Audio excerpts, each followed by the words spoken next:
Hello, everyone. We're still here. I know, it's crazy. We finished our first season of our campaign, and we're gonna do a little roundtable discussion similar to what we did midway through the campaign. Unfortunately, Kira had a last-minute engagement, so she will not be joining us tonight, but the rest of us, not that kind of engagement. Maybe. We would be so fun. Not as far as I know. Can you imagine? She's gonna watch this part of the episode and be like, what the fuck? All Well, right. it might not be her. It could be anyone. She could be planning an engagement for someone. Yeah. You know, when like you're the friend that has to bring them out to get their nails done and then like take the pictures secretly. That's a weighty responsibility. Don't mess it up. Anyway, we do Dungeons and Dragons here. Anyway, yes, if you haven't watched our whole campaign, then I don't know what you're doing here. It's gonna be really confusing. So go back, watch the campaign, and then come back and join us for this little round table discussion. We will be asking each other questions. Got a few questions from our fans. Our loving fans, you can say it. Our loving fans. They love us. Are any of the fans our unpaid intern? Shh. Okay. Yes. But yeah, with that, we can go ahead and dive on into tonight's little discussion. There we go.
There might be spoilers from all of season 1 if you didn't get that already. Yes, so. there is nothing off the table in this round table discussion. Except season 2. Well, yeah, okay. If there's anything that you want to save, as we teased at the end of the last episode, these characters' journeys are not done. So we will be seeing more of these characters starting probably end of summer or sometime in September, somewhere around there. Season 2 will come out. Don't have an exact date yet, but you should follow us on social media for when we have an official date there. Nice. But yes, if there's anything that could, if there's any questions that could potentially step into things that you all or I want to save for the next campaign, please feel free to decline to answer. But other than that, nothing is off the table. So to get things kicked off, I will go ahead To get things rolling. I will go ahead and ask the first question because I'm the DM. And my first question is, what was everyone's favorite of the 6 main villains? Oh, of the villains. Of the 6 main villains. So we're talking Ovina Bloodkeith, Diero Marivalde, Theala Mistralith, Thomas Evenwood, Blackstaff, Aurora, Araneath, and of course Fear Kindler. Yes, Sam. Okay. Bowman's favorite one was Marivalde because that was just a short fight. Pretty easy to beat. Kick him while he's down. But I think personally, I liked Bloodkeith because it had a lot of layers to it, and like with the whole like she overthrew like her dad and took over the company, and he was just like what? He was just away, or was he like trapped somewhere? Yeah, she had him under house arrest, basically. Yeah, I think that just had a lot of nice layers to it. Cool. Yeah. And I feel like it was a pretty good introduction to the sorts of things you all did for the rest of the campaign. It set our pace, let's put it that way. Yeah. Yeah, absolutely. It established how slowly we did things. Did we really like interact very much with the big bads? Like we did to an extent, obviously, because we beat them all up. Some of them, some of them less so. Yeah. I feel like even when we had a lot of interaction, some of us had a lot of interaction. Fear Kindler, Blackstaff. I think really Marivalde, we didn't have like barely any interaction. And Theala, like a little bit during the fight. But before then, I feel like not so much. Oh, I totally forgot about the train. Yeah. That was my favorite. 100% forgot about the train. I loved it. Yeah. Forgot about the train. That was my favorite fight of the 6. That was mechanic wise, that was really fun. Yeah. And the lead up, I like saving the That's animals. such a good arc. The zombies, the animals. Oh, yeah. Yeah. In heist. That was fun. Yeah. Such a good time.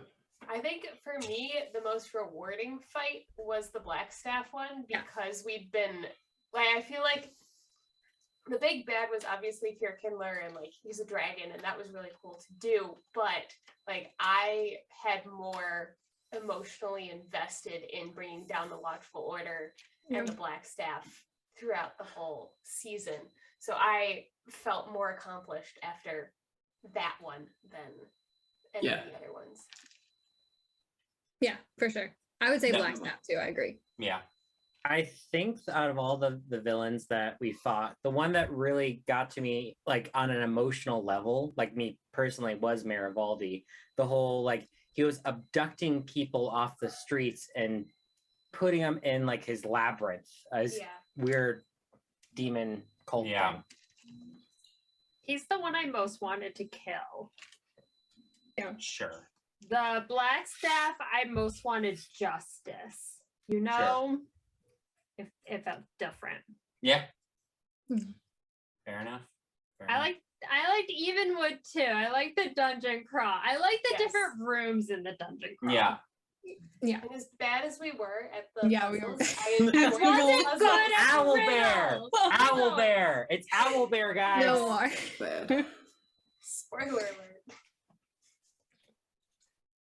What about you, Ben? Yeah. Who was my favorite of the 6 main villains? I have to. It's between the Blackstaff and Fear Kindler, and the reason for that is I knew, like from session 1, generally what I wanted to do with those villains, and I'm very pleased with how I pulled it off, and especially with the Blackstaff, how I was able to seed some of what she was doing throughout the entire campaign. You know, Fear Kindler was more or less in the background, but you know, with the Blackstaff, I feel like I did a good job of balancing how much of the Watchful Order you all encountered. So yeah, probably the Blackstaff would be my favorite, actually, the more I think about it.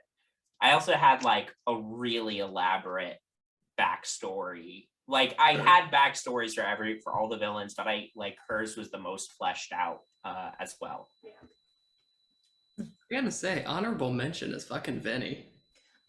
Just because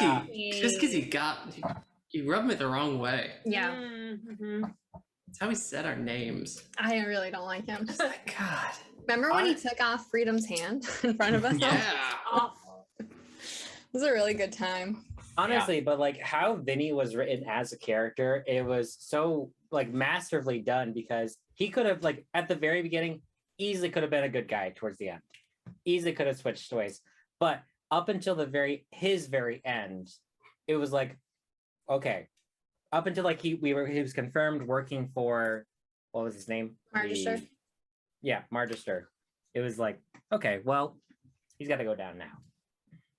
I kind of feel bad for Lance Magister because I feel like he maybe didn't deserve to be burned in his house, burned alive, but he just kind of was like there by association. Yeah. Wrong place, wrong time. Yeah. Who wants to go next? Should we roll for it? Yeah. For sure. Use the dice we all have in front of us? Yeah. So who wants to roll? Not me, but someone else can roll. I'll roll for you, Zuzu, since I asked the question already. Great. Nice.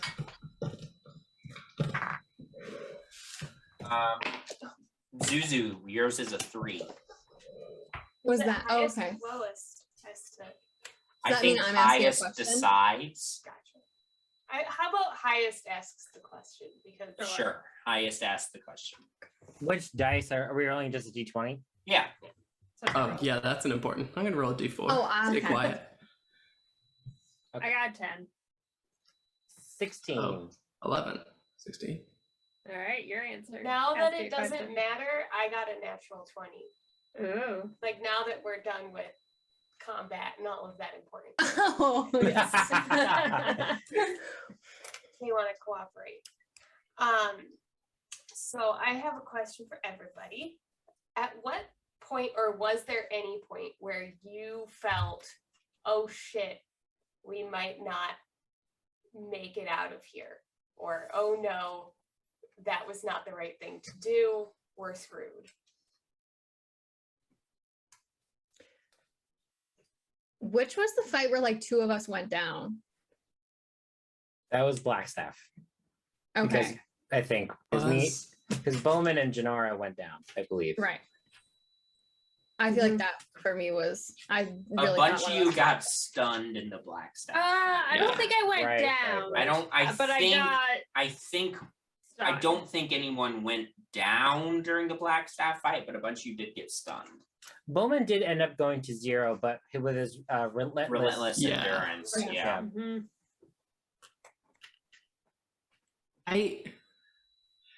It was certainly Blackstaff was the one that caused the most concern. Yeah. Artemis never got knocked out by an enemy the entire campaign.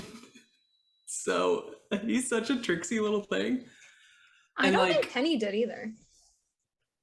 Wow, brag about it. Yeah. We'll keep it that way.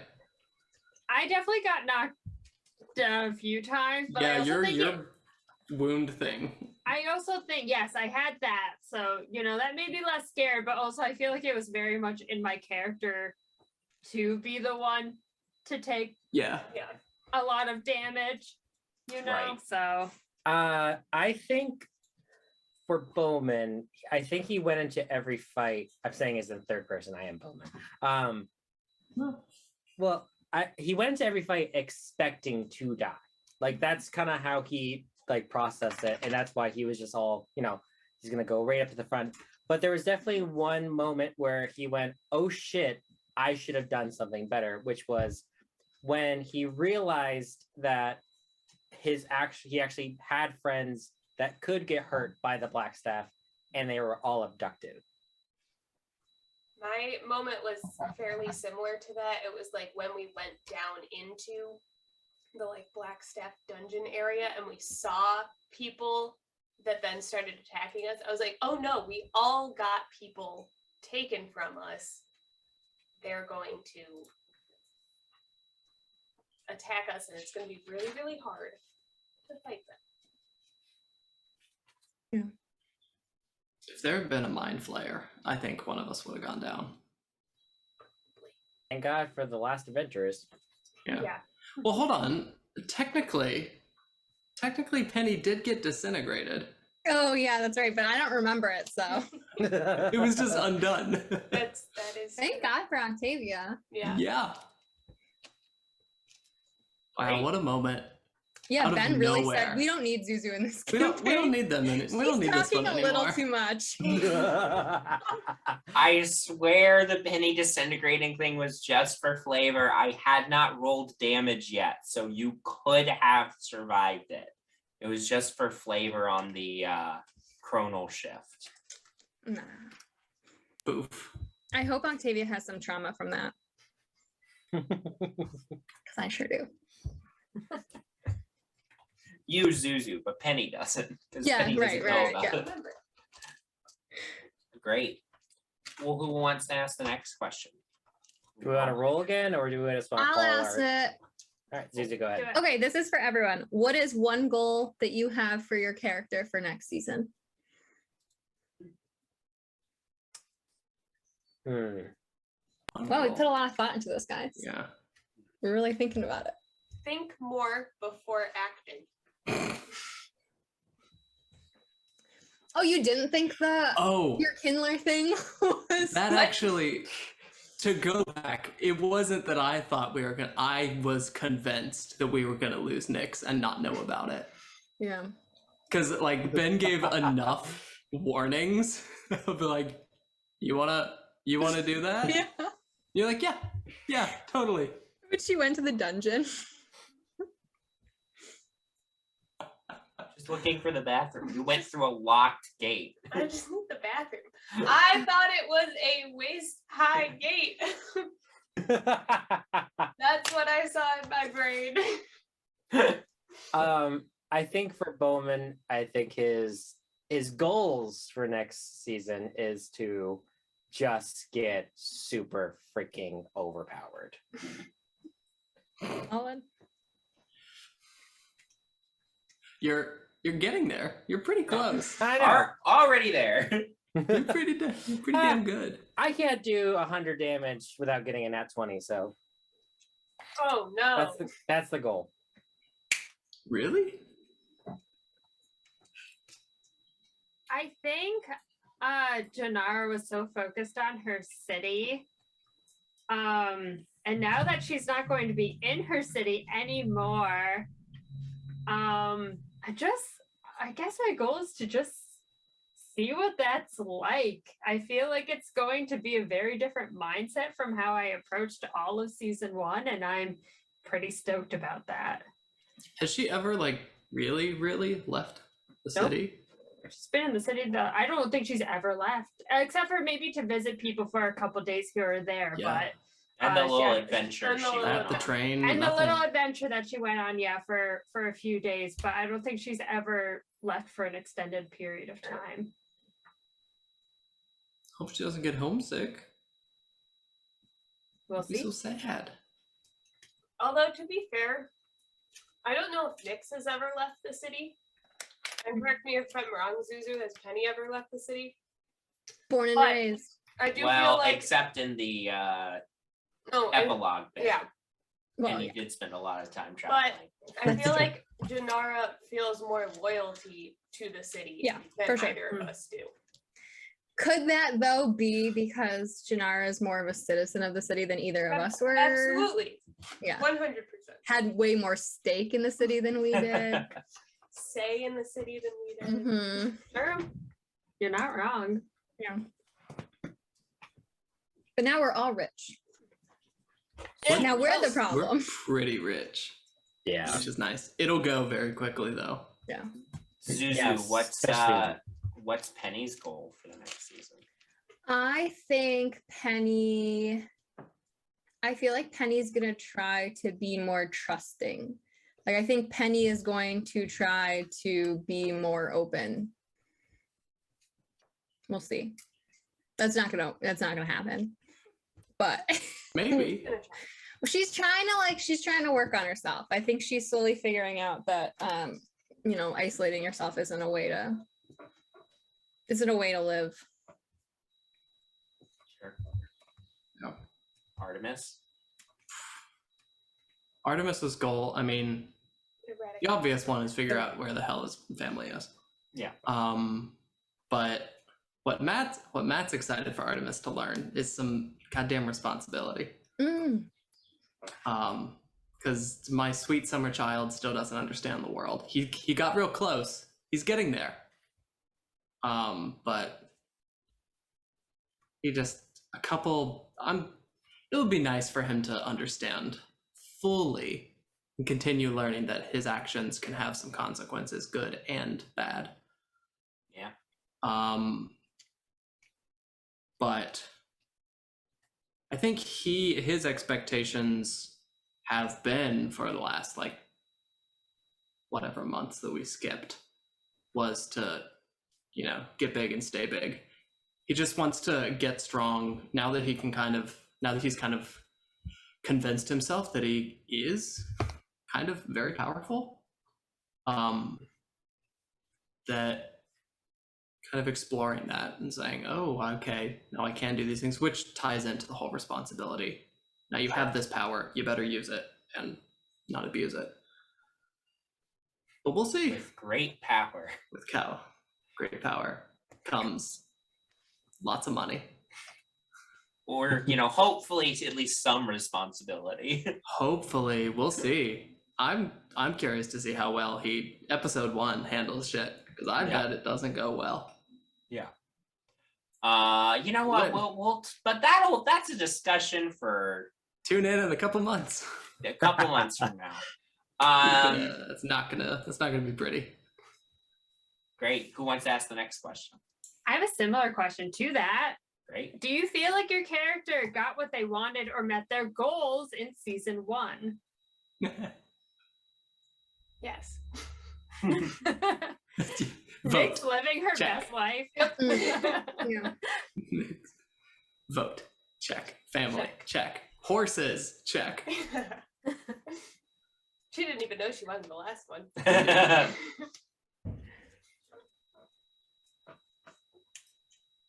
I'm trying to think like what Penny's goal is. Like, I feel like she... At the beginning, it was to make it big with the Waterdeep Times. Well, right. Like, I feel like, I don't know, I feel like Penny was very much like, didn't actually know really what she wanted. Like, she wanted to be a reporter, and then she got that, but then that kind of like fell to the side as she was doing all this stuff.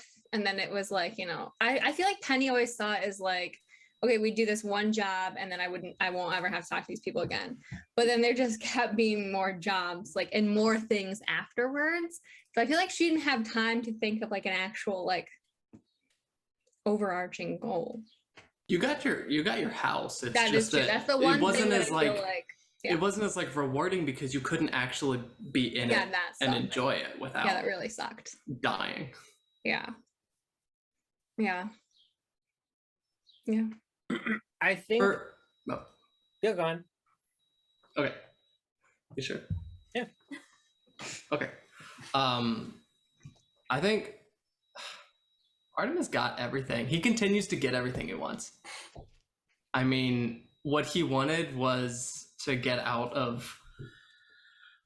to Waterdeep to get out from Dagran's thumb, which by the end he felt confident enough to do because of the power. His like mantra hasn't changed since day one. He hasn't been proven yet that it's not a good thing.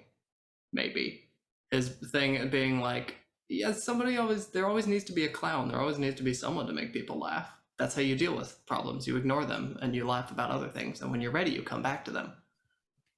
That wasn't ever proven wrong for him. So whether that happens or not, we'll see. But he got friends. He got subconsciously, I think he wanted to rebuild a family. I mean, subconsciously / consciously, he wanted a dad again, and that's Bowman. What a confusing journey that was. What a confusing relationship. But yeah.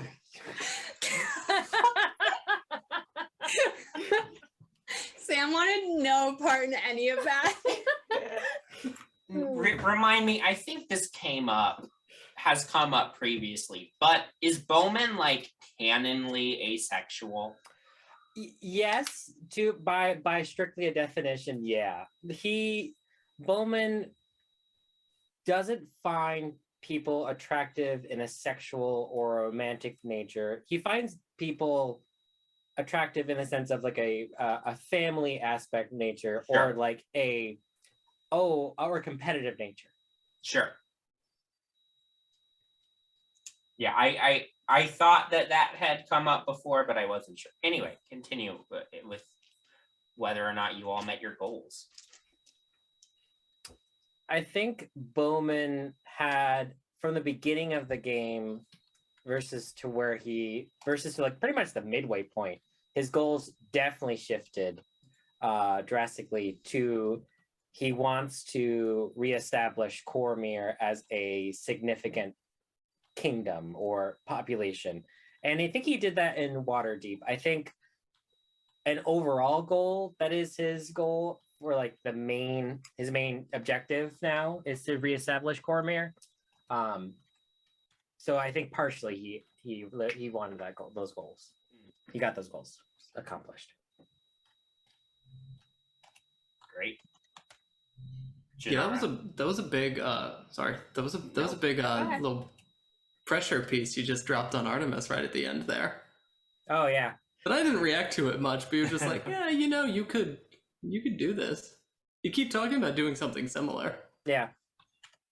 Well, I think Bowman has always seen Artemis as a childlike, like a maternal child, essentially, for quite some time. I think there was at one point, I think it was right after we met Dagran, you just dumped all your stuff about like how your father wasn't really great and everything. I think Bowman said something along the lines of like, as another man of Cormyr, you should be proud of who you are, or something like that. And I think that was like the set in stone, like, okay, Bowman likes Artemis unconditionally at this point. Aw. Very cute. Very sweet. Us friends. I was very nervous that we were going to end with you leaving. Or dying. And, well, that as well. That would not have gone well. Anyway, sorry, I interrupted a long time ago. No, that's okay. Did Janara complete her goals? I think yes and no. I think, the whole time she wanted to save her city, and you can really look at it as she accomplished that. Fear Kindler is now gone. But I think the people who died really weigh heavily on her. And I think she's really,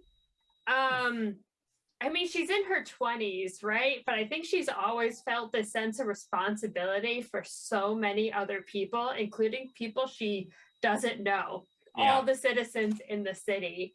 So I think in a way, the way she processed her grief at the end was almost sort of freeing, with her realizing that she isn't going to be able to save everyone. And I think that might really help her in the long run. So I guess yes or no. I'm Sure. leaning towards yes, but I think the stuff she didn't accomplish are the things that'll lead her to live a happier life in the future. Sure. All right. Sam and Matt, I think you're the only two who haven't asked a question. Oh boy, gotta pull up my questions. Get asked. I have a handful for you, Ben. Okay. Here's you can answer this however you want. What did we miss? Okay. There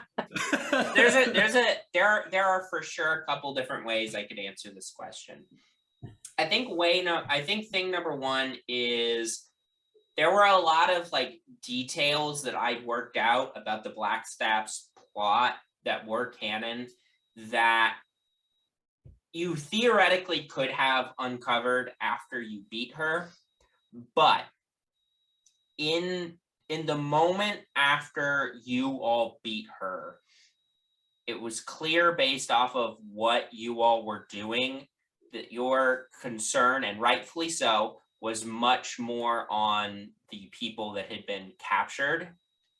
And so, you know, if anybody had asked like, hey, can I look around for like clues or something, I would have given you a chance to find some additional information, but I was perfectly happy to let that pass to allow you all to have that role-playing moment of, you know, catching up with your family and friends and loved ones that had been captured by the Black Staff.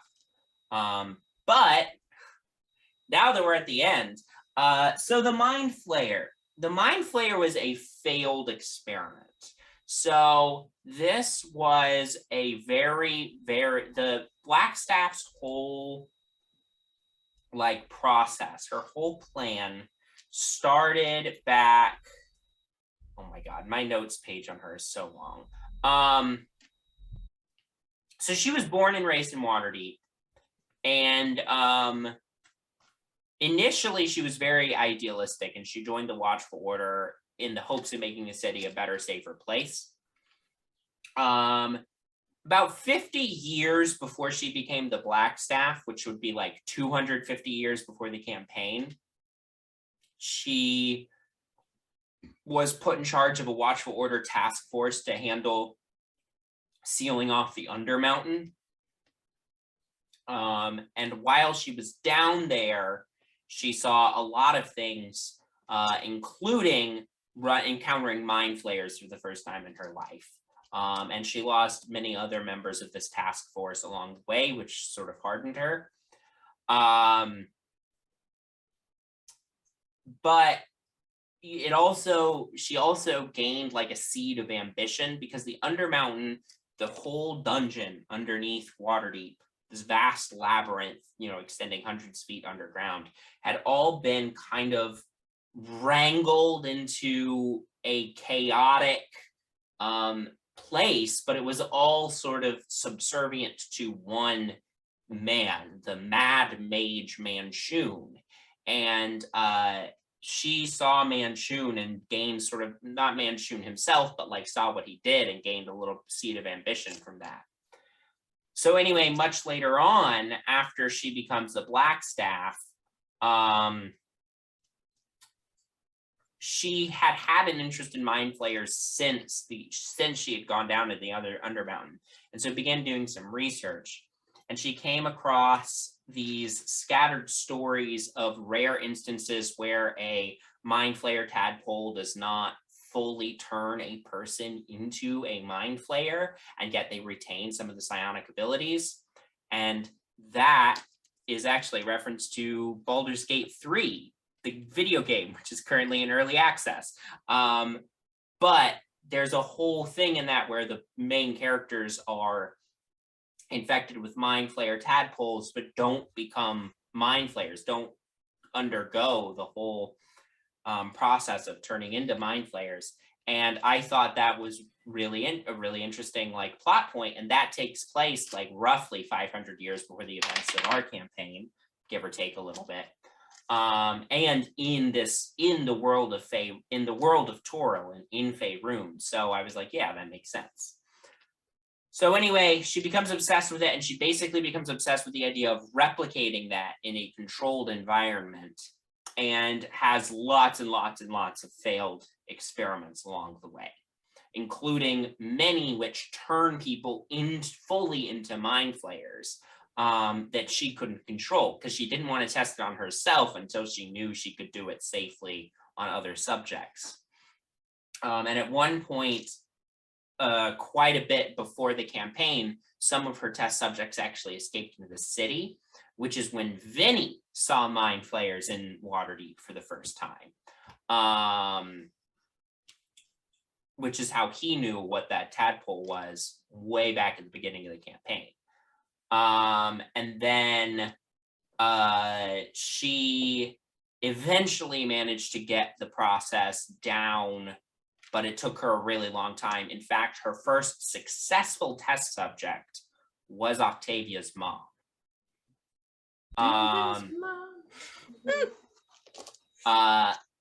after that, then she performed the experiment on herself after figuring out which of the tadpoles in her possession was most likely to develop into an elder brain, so that she could then basically be in charge of the hive mind, and then, went from there and made more and more and more of these hybrids, essentially.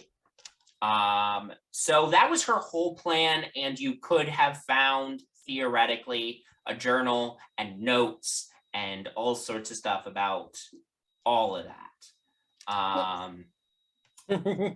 RB. We were distracted. No, and it's crispy orphans and all. Yeah. You mean knocked out orphans, choked out orphans, choked out orphans. That I knocked them out. I didn't choke them. Yeah, no one choked any no orphans. one strangled Come on, any guys. orphans. No one thought, wow, this is getting that's- really dark. that's I'm the- gonna make a different choice. That's And the title. suddenly, That's the title of the episode. Table Talk. Nobody choked any orphans. Yeah. In Tandem does not choke Condone. orphans. Yeah. So that was kind of the big, this is the that's what and we her missed.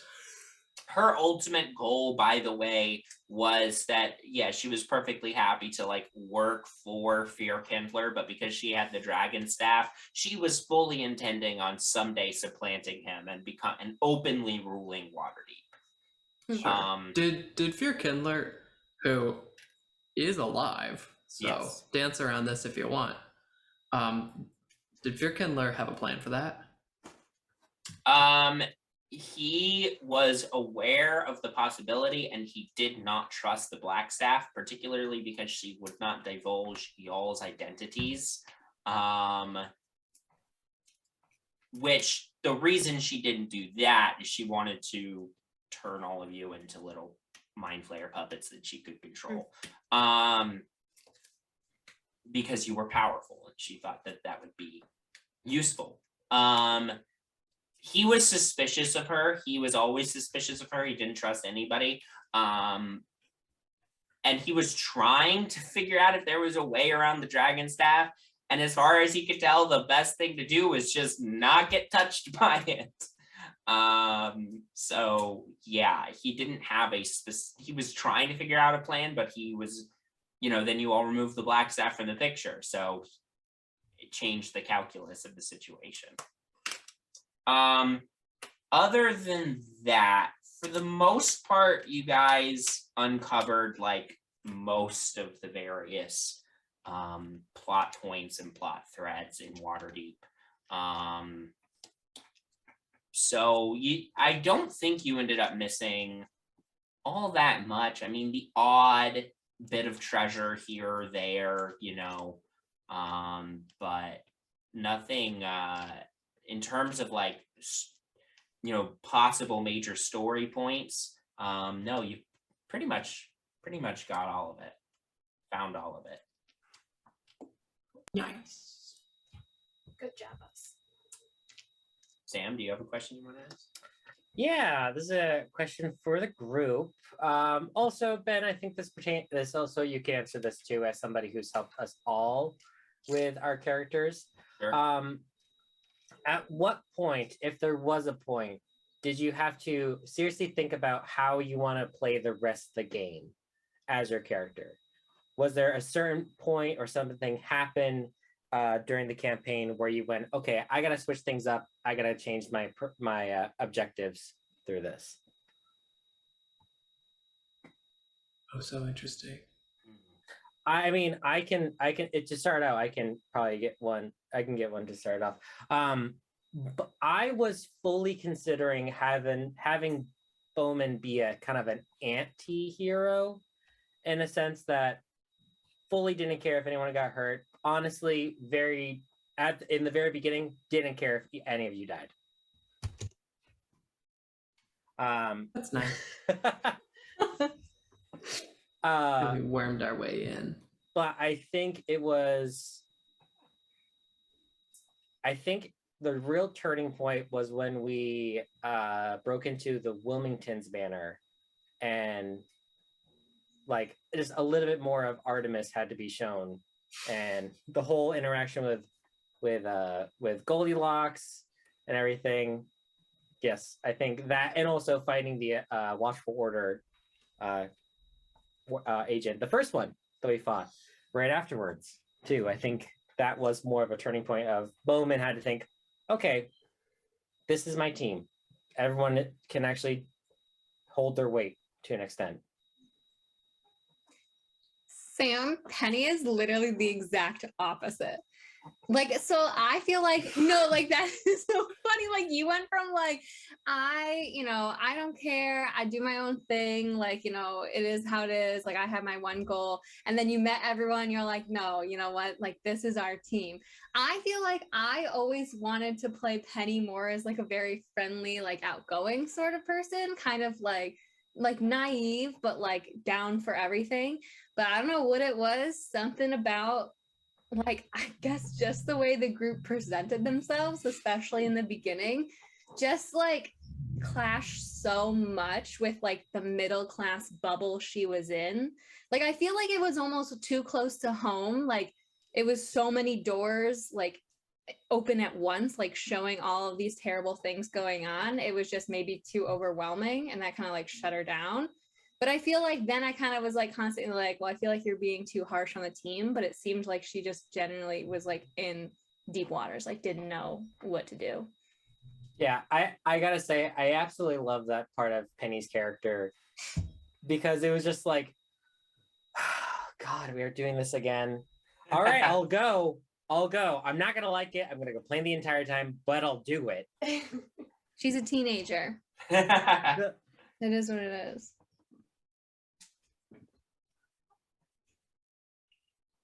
One of the hardest things I think about this this campaign for me, and it's my own undoing, is, as Ben knows and as we've mentioned, I wrote such a big backstory for Artemis, and so many details were kind of set in stone and were far enough away back home, or happened happened a long time ago, that nothing in the story was really going to touch it. And now we're at that point, so I'm very excited to get to that, because I think the answer to your question, Sam, of what are the moments that there was a shift in priorities or their character, is coming up. I don't think we've really gotten to it for him. As I mentioned, like his ideals are still the exact same as they were. He's just a little, if possible, more confident, and a different kind of confident. Even more confident. Even more, a larger head. Like there was, I think the like darkest moment was with Evenwood, where it was the kind of confronting of, I'm not ready, I'm still hiding from Dagran, to finally coming to terms with, kind of by force, saying, no, you have to take responsibility for this. And he was okay, nothing happened. I think that's the closest we really got.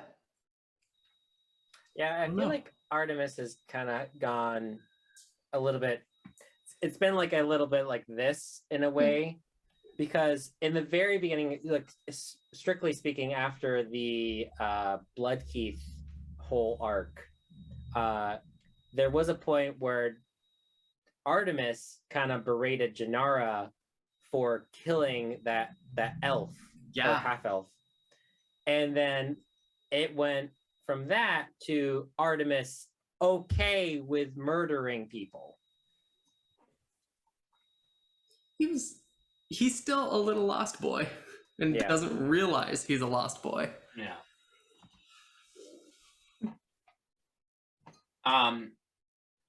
As a DM, the moment that I was like, yeah, something has to change, is deep in arc 1, with how much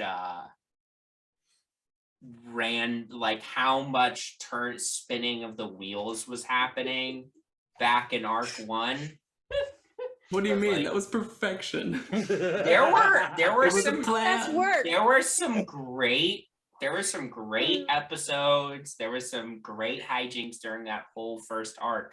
But I was like, if every arc takes this long, this campaign's gonna take much longer than I thought it was going to.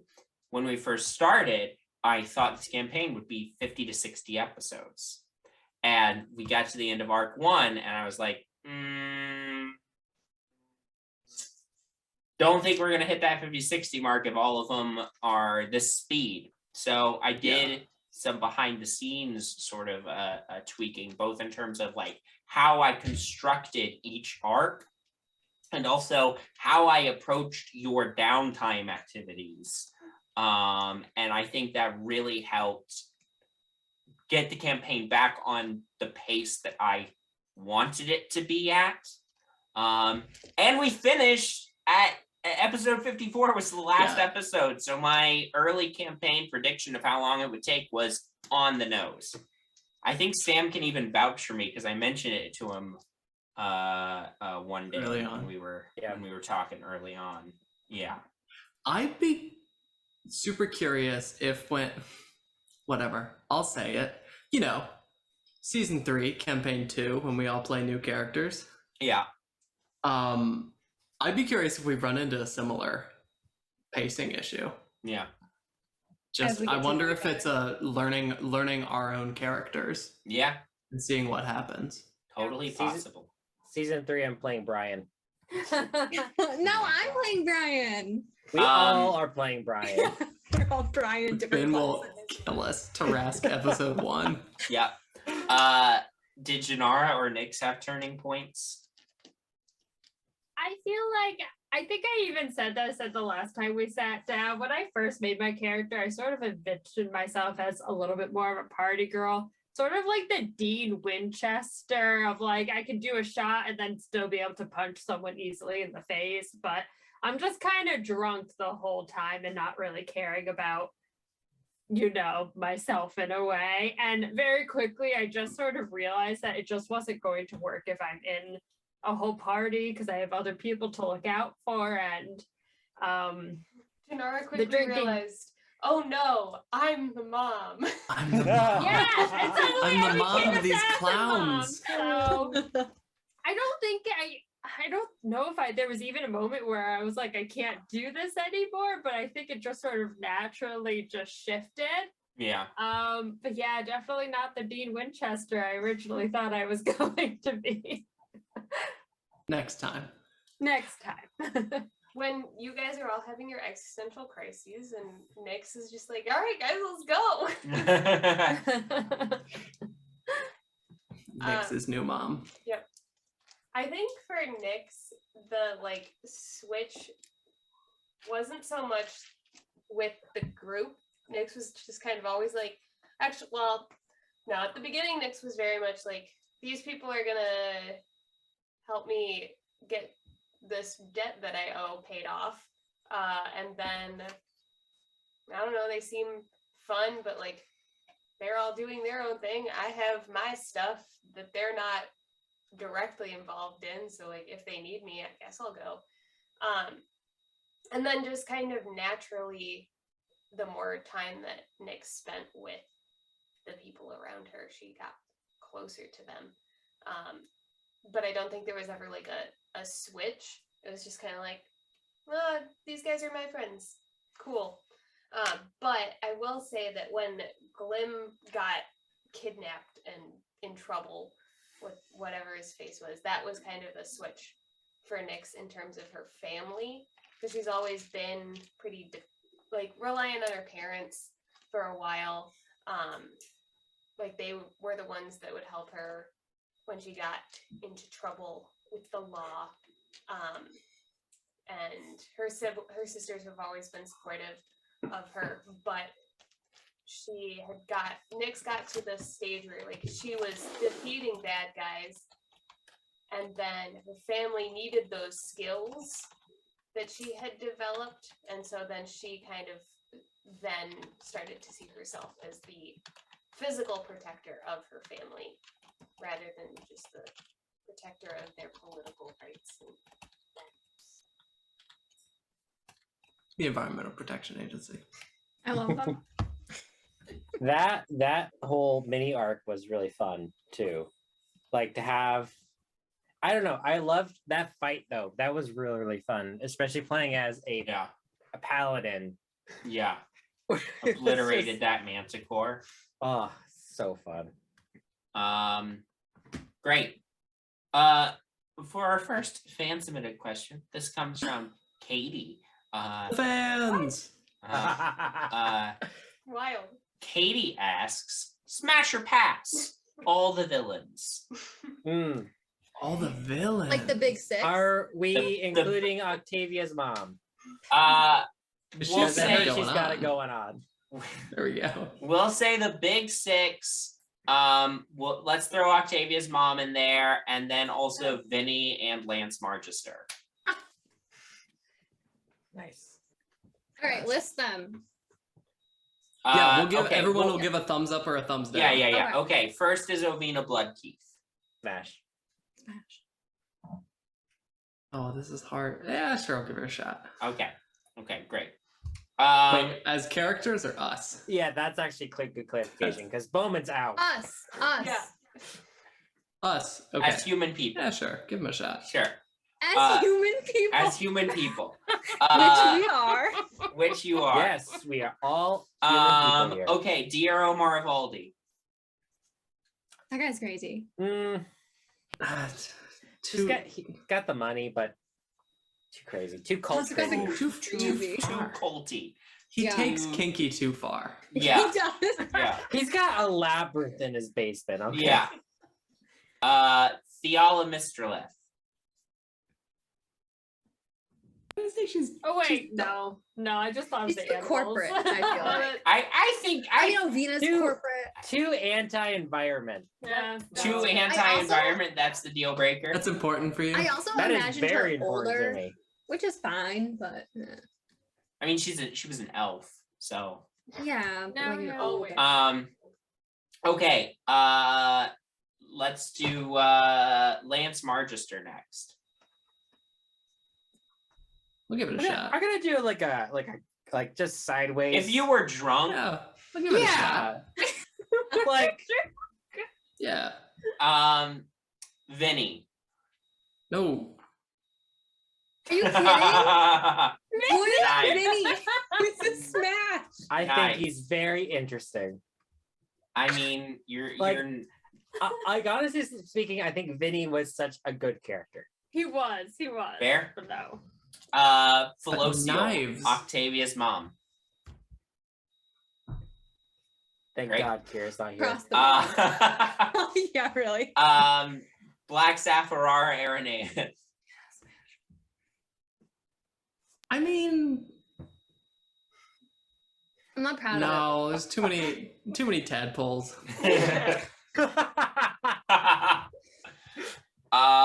Okay. Fear Kindler. Only in the Dragonborn. If you That have, confidence is gonna do wonders. if you have seen our Smash or Pass video, you will know that I smashed the red dragon. So That's true. That is true. Did I miss any of the main villains? Oh, I missed Evenwood. Thomas Cook. Evenwood. Thomas Evenwood. It's the accent for me. Yeah, it's hard. Sure, that's fair. All But you right. didn't smash or pass any of them. Okay. You did a Wow. couple at the beginning. Wow. Ovina. Just I'll list say out the ones that you would smash, and then Yeah, Okay. who'd you smash? Ovina, Theala Mistralith, probably Lance Marchester. He could get it. When I think Lance Marchester, I think of the prince from Shrek 2. I don't know why. I don't know why. You know, I mean, That's awesome. you know, For some, that's great. Not for me, but Philocio and the Black Staff, the original Black Staff, but also Amos. He's not a villain, but also Amos. Yeah, that's it. Okay. It's so interesting you picture fucking Prince Charming. I don't know why. I thought of him as kind of like picture the dumb, six-fingered pretty boy. man from The Princess Bride. Oh my god, that's exactly who I picture too. Okay. All right. I thought of him as like dumb pretty boy. Six-fingered man, Princess Bride. The thing is, he wasn't dumb. Like, he actually had a whole plan. What was it? His plan or was it Vinny's plan? It was. Hard it to was say. from what? At least Well, I mean, it was the gathered. devil's plan, right? Yeah. That's true. It was the devil, I say. The devil. Wait. Oh, we didn't do the devil. Hold on. We Who didn't is kill the a devil in its own realm. No. That's true. He The banished. devil's still alive. Correct. Correct. Fucking hell. I don't think he'd come I out. was thinking about that also. We have 2 dragons and a devil pissed off at us. I don't think the devil cares that much. Ooh, speaking of the dragon. I mean, I did stun him. True. Artie, I have a question. Uh-oh. Or I have a question about Artie. I was like positive that you were gonna do the classic bard thing when we were fighting Faerun's daughter and try to seduce the dragon. Why did that not cross Artie's mind? Or To did be it kind of did. It wasn't a seduction thing though. I tried stalling for time, and my goal was, Artemis's goal was to try and weasel. I mean, at that point I had it's either plus 10 or plus 11 persuasion. I was gonna try to get some sort of doubt into a dragon's mind to either give up information or just leave. Or, I mean, perfect scenario would be turn on Faerun, but that was the longest shot, right? But I think I started something and then initiative started, and I was like, well, okay, that tracks. That makes sense. There was, because I remember, you started to say something, and there was, I'll put it this way, there was very little Artemis could have said that would have even called for a roll. If that makes sense. Fair. Yeah, that's fair. And even if you had said just the right thing, you probably would have needed to have rolled very well. Just the nature of her A dragon. being a dragon and her being the daughter of a powerful ancient red dragon who would probably not have any qualms about Eating me. eating or eating her if she disobeyed him. That's true. Next time. Yeah. I'll get her next time. Who's asking the next question? I have another one. Great. This is for the party, and then Ben, I have a similar one, but it's a little bit different. Okay. For the party, if you were stranded on a desert island, a deserted island, sorry, and you had to pick 3 side characters that can't use their magic, who would you pick to be with you on the deserted island? Side characters, so Now NPCs. Yes. For Ben, Okay. same question, but members of the party. Ooh. So you're asking him to pick his 3 favorite kids? No, No. No, just who This would- isn't On a favorite. This deserted is who island, gives- utility. Who gives best advantage of survival? No magic. Clearly And Artemis. the part of it, because like when you're on a deserted island, you definitely need somebody that can just keep you sane too. So if you're just like very interested and have a lot of chemistry with that character, sure, whatever, that's fine too. It doesn't have to be purely for survival instincts. Let's say you have to survive a month.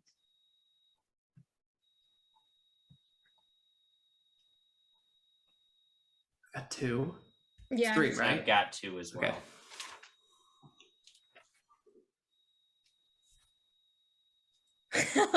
I've got my 3. All right, that's Okay. you then. That's you.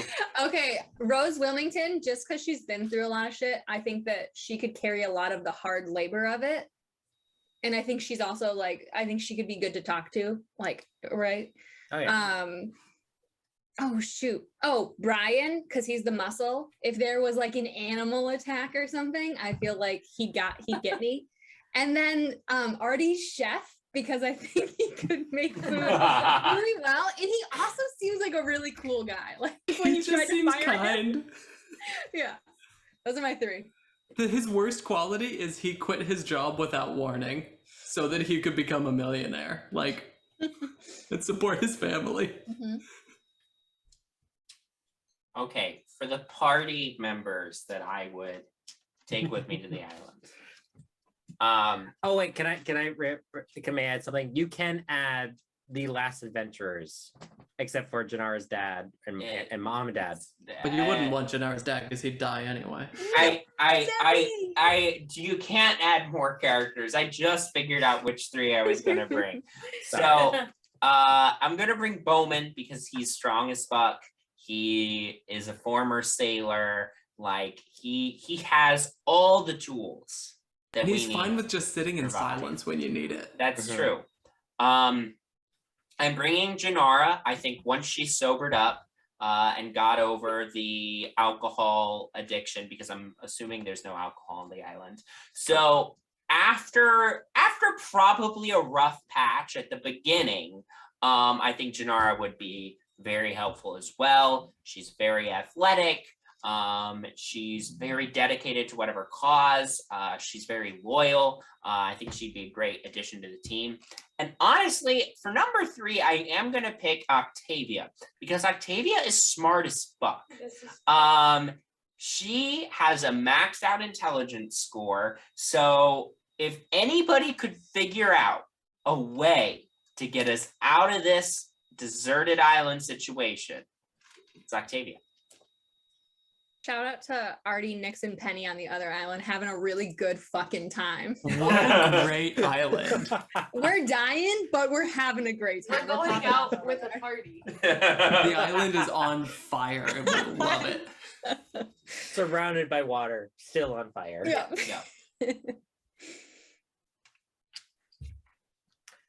Anyone else got some?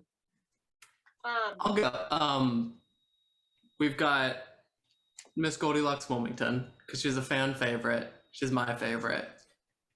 I absolutely adore her. I'm so glad she's one of the NPCs that Ben asked us all to be like, hey, come up with people you know. And I'm so glad that she turned out incredible. So Goldilocks, I can't abandon Danny. He's just there to try and please. He's willing to put up with so much shit, and that's going to be really useful, right? And I mean, Goldilocks Wilmington could be some muscle. I'm going to pick Moki the bear from the. I bonded real well with Moki. Oh my god. Great. I'm gonna say Joyce for like the muscle, for the no nonsense, just like this is what we need to do to figure this out. I'm gonna go with Octavia's friend Belle, because I was just flipping through my notes and saw that they were a druid, and even though no magic, they'd still have knowledge of nature. And then Amos for very similar reasons to Ben choosing Octavia, because he's really fucking smart. Also has a maxed out intelligence score. So I think I would do Joyce for the same reasons you would. And she's also a motherly figure to me, so I think she'd help keep me sane. And then I think I would do Penny's 2 brothers, because I feel like between the 4 of us being athletic, we could just break all the trees to build some sort of boat to just get the F out of there. Just swim. Yeah. All the way around. Honestly, you could just throw the island to a new place. Yeah.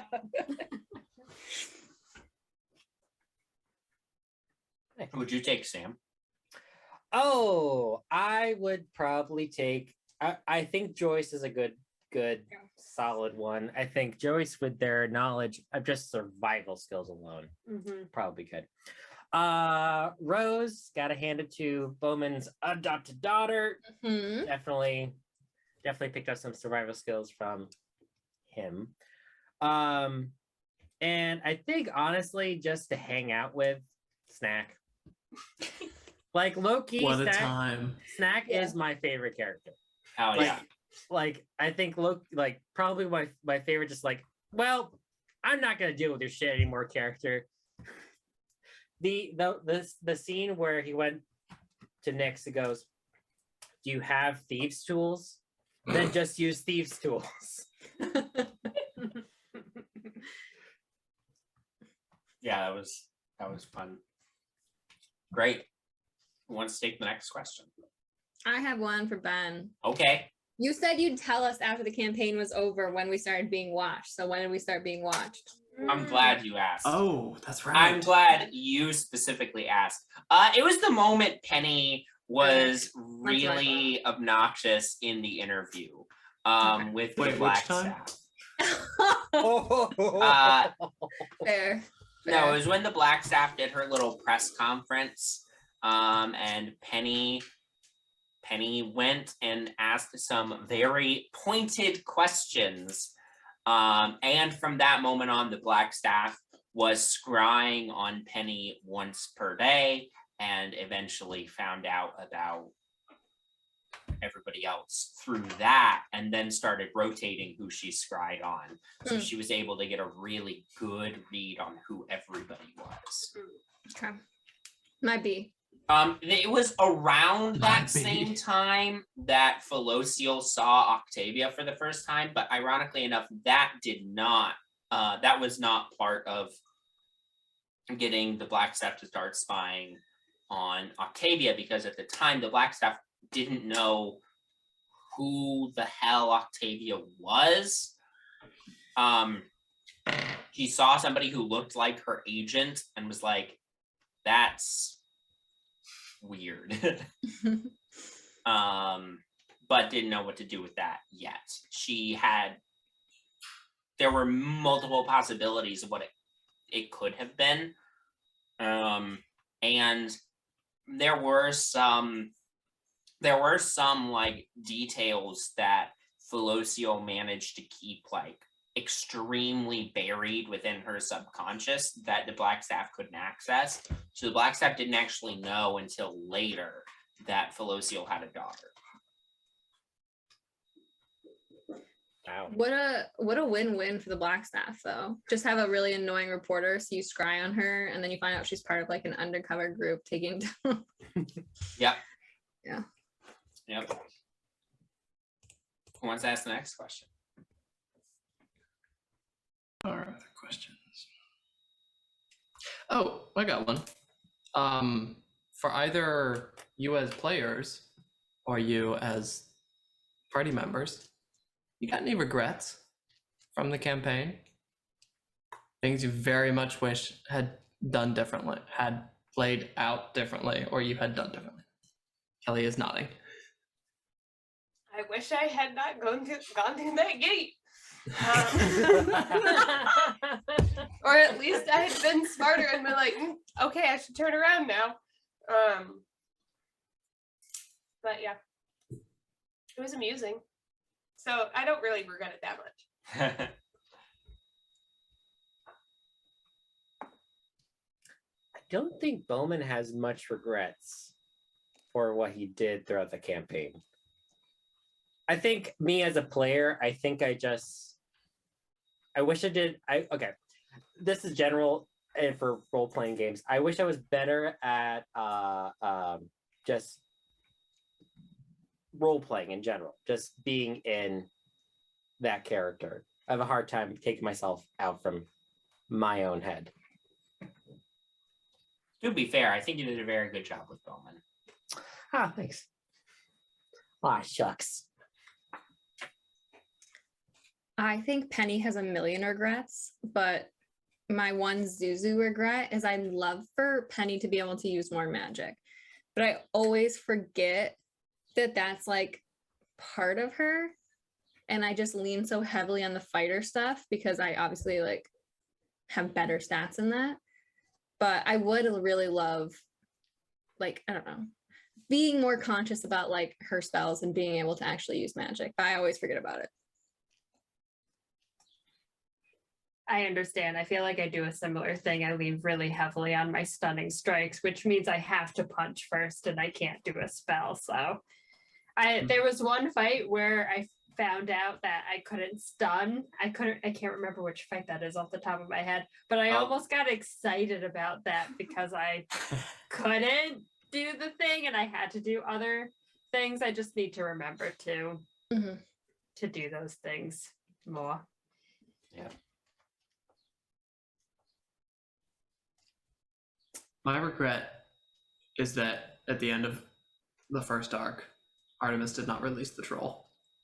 Oh my God. I think I said it last time, our last discussion. I am so upset that like people would have died if the troll had been released. I wanted to fight that troll so badly. I don't know what it is. I just wanted to fight a troll in a lobby. Yeah.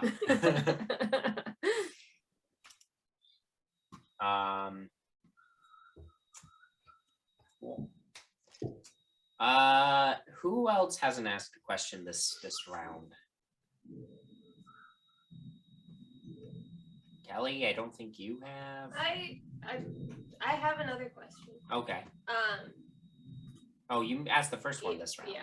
Oh, wow. You can still ask your question. This is so long You can still ask your question. What was everybody's role-playing moment? Or scene or something. Like our favorite? Yeah. All right, the two ends of the spectrum of like role-playing Artemis's wild and impulsive side versus my favorite. I cannot get over, I keep thinking about it though, because it was just a couple of weeks ago, but just the brief conversation. Every time that Bowman was like, Artemis, stop. Like, Being weird. something along the lines of, stop being stupid, or grow the fuck up, or you're smart and talented, stop acting like an idiot. Just any of those, wise dad moments were just so very fun. But the like, goodbye, Mr. Bowman, at the very end there, I'm very glad that we did not end on that, because that was, Artie needs Bowman in his life, and I need Bowman in my life. But I had the most fun with the beach episode. Oh yeah. I think it was fairly obvious, but wow, that was just so much fun. Forcing everyone to go shopping, being a menace at the carnival. Yeah. I think for Bowman, the majority of the conversations Bowman had with Artemis, I think Matt and I clicked our characters pretty early on, and we're gonna tug on people's heartstrings. It's because we were the two there for fucking Rose Wilmington. Yeah, that was the. We saw the two sides of the coin. Yep. I think one of the most significant parts of Bowman's arc was, I think Artemis and Bowman were scouting out, I think it was Bloodkeith's, and we're on top of the building. And there was a bit of conversation where Bowman admitted that he was from Cormier originally, and there was just a bit of a connection right there. But I think my favorite to roleplay was anytime Bowman saw Nyx's parents. Because Bowman absolutely loves Nyx's mom. Thinks is the nicest person in the whole world, and it's just kind of stuck with it. Giving Bowman a blackberry pie was the turning key in that one. Amazing. Nyx's mom. Oh my God. I think my favorite episode was the ball at Herb Davis's. I really liked role playing that one. Yeah. But in general, I think the favorite moments I role play is when I'm about to do some like crazy athletic thing that I would never be able to do in real life. Like, can I just hop this 20-foot fence? Yeah, roll for it. And I always roll like way higher than I need to because my athletics is just super fun. I enjoy that a lot.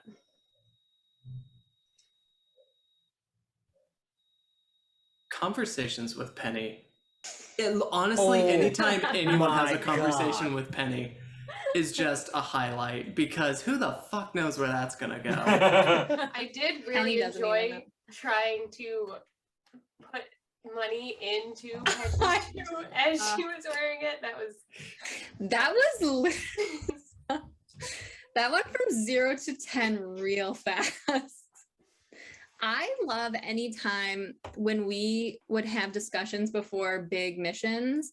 Those were always my favorite moments, because they would start usually pretty somber. Like we'd be like, okay, we have like a mission, we got to do this. Like there's some stuff that we got to get through. And like Freedom would come in and she'd talk to us. But then after, like Freedom would leave, and then we'd have like a little part where we'd all just completely go off the rails for like 10 minutes straight. And those were some of my favorite things. I love the conversations, especially with the Penny losing her house arc, was just like, say a little tidbit of like, well, I might be losing my house. But anyways, let's go on to this thing. But I pay no attention all to of us have done that at one point.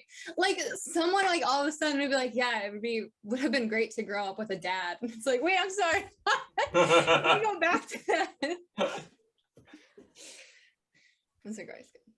Ben, how do you deal with a campaign party that just loves talking to each other? Ask every DM ever. Usually NPCs to get you back on track. There were plenty of times where you went off the rails while Freedom was still there. Yeah. And every once in a while she'd be like, so the problem with that plan. Oh my god, is... Freedom, you're still here. That's right. Yeah. Or Joyce was always in the house. Yeah. Shout out to the Darling Manor having a war room. Base of operations. Yeah. Great. I have a question. Yeah. You have I have a question for you, Ben. Okay.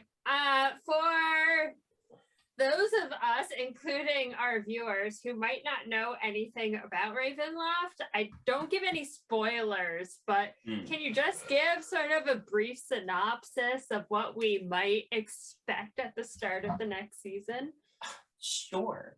So, Ravenloft is in some editions of D&D, it's a full plane of existence, and in other editions in the current edition of D&D 5e, it is a demi-plane attached to Shadowfell. But either way, it's its own realm of existence that's made up of a bunch of pocket realities. And within each of these pocket realities is a different land that is filled with some brand of dark fantasy or horror or thriller elements.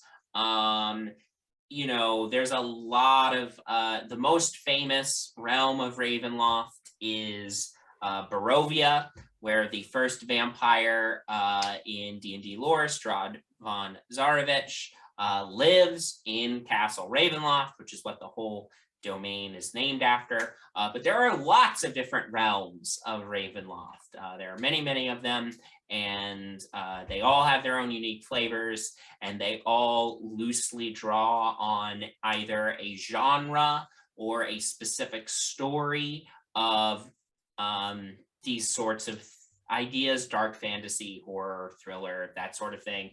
There's a lot that are based off of classic Victorian, Gothic horror, but there are a few related to different types of thriller or horror or dark fantasy stories. So it is gonna be a little bit spookier than this campaign. Probably not that much spookier because I'm not 100% convinced in my ability to be terrifying. Marivalde was pretty terrifying. I don't know, Ben. There was quite a few fights where my heart was literally racing. All right. Well, there we go. But it will certainly be a little bit darker in theme, and there will certainly be some of those classic gothic horror type vibes that I'll be going for. So yeah, that's Ravenloft briefly. I'm so excited. Yeah. Do you have an idea on, you said 50 to 60 episodes? Do you have an idea of the same length, or have you set that yet? Or I haven't gotten that. I haven't gotten that far yet in my prep, but we'll see. You gotta get to Ravenloft first. Yeah. 60 episodes later. Yeah. So let's go with another fan submitted question. We have 2 fans. We have this one comes to us from Will. Hot damn. Yeah. Thanks, Will. Thanks. What's the most memorable moment for your character and why?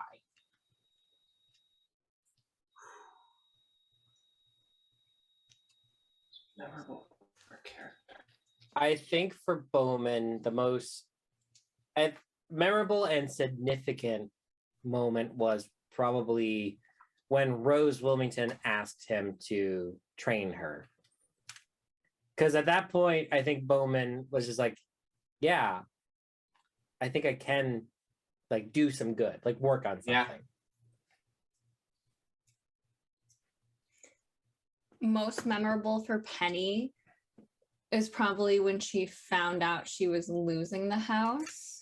Even more memorable than getting the house back, just because I think she didn't think that could ever legally happen, and she didn't understand why it was happening.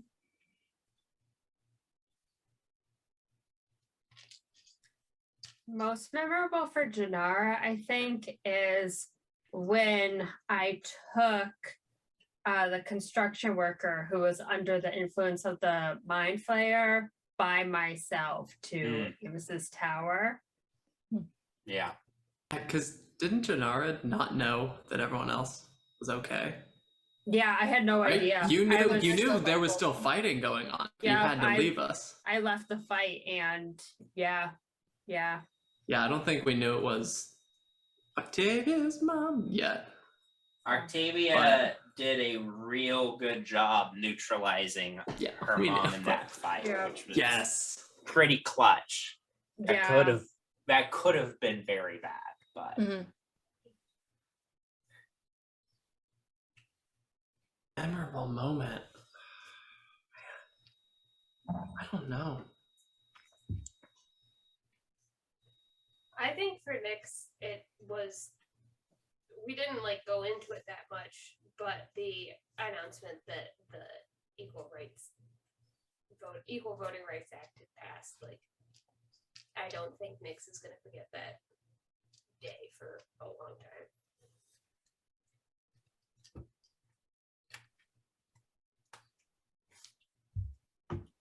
I don't know if it was just one moment. I think Artemis thinks of this story as maybe 3 or 4 different memories he's actually going to remember. The first being having Rose Wilmington point a gun at his face. Because up till then it was just these are just people. And then we all kind of had to keep muddling through things together. Obviously when Dagran showed up at his house. Or the hotel, wherever. Hotel at the time, yeah. Yeah, and he had to call in backup from Bowman and Janara. I don't remember when Danny came into the picture, but I feel like that was a significant moment. How different would Artemis's life be without that incredible young man? That's true. When did Danny come into the first picture? time he came up? Something with a horse, I think. First time he came up was for the winter ball. Artemis was like, I'm gonna rent a carriage, and I had to invent an NPC on the fly. And I did not think he was going to be a very significant Crucial NPC. Yes, Sam. Okay. Just a general thing, because you just said you didn't think it was going to be a significant NPC. We have made almost every NPC significant since you created. Yeah. We let none go. Yeah. Who else? Did everybody say their most memorable moment? I think so. Okay. Ben, what about you? In Most the campaign. memorable moment in the campaign. God, that's you can pick two. Really hard. The first two that come to mind when you think back on your campaign. Okay. When you all showed up on the rooftop to fight Fearkindler, and the whole fight with Fearkindler was very, very cool. I stressed out. I had been stressing out for weeks on how the fuck I was going to balance an encounter between a level 9 party and an ancient red dragon. And the fact that it worked out as perfectly as it did, it was long enough and tense enough that it felt satisfying. But it also wasn't like you didn't all get murdered in the first round. Like, I am very proud of how that combat encounter came out. We could have done it. Yes. I think we could have done it because he only had like 100 or so hit points left. He had about 150 hit points left. So you could have done it. None of us had gone down. Yeah. Well, it was no death saves. Right. It was also a fact of being lucky on the breath recharge as well. I think if you had been hit with another breath weapon attack, it probably would have been a lot more hairy. Still possibly doable, but yeah. So I'm really happy with that, and so that was very memorable for me. And then I still can't help but think about the dinner between Artemis and Goldilocks Rose Wilmington. I think that was a really great role-playing sequence. It did have a note of Artemis was going to be growing, and also really firmly established that Goldilocks Rose Wilmington was a character that y'all were invested in and seeing what was going to happen to her. And that was not necessarily the plan with her. I had, like, at the beginning, I was like, oh, how funny would it be if Artemis had to confront her and confront maybe some of the mistakes that he made. But I didn't necessarily think that she was going to be as important as she ended up being. And she ended up being one of my favorite NPCs to play. So, yeah. She's so good. Who wants to ask the next question? I got one. I think this is direct. This is specifically at Artemis. Why soap? Why? Like, why is that the thing that Artemis does? And also, why did it not really come off until we were in our big dungeon crawl?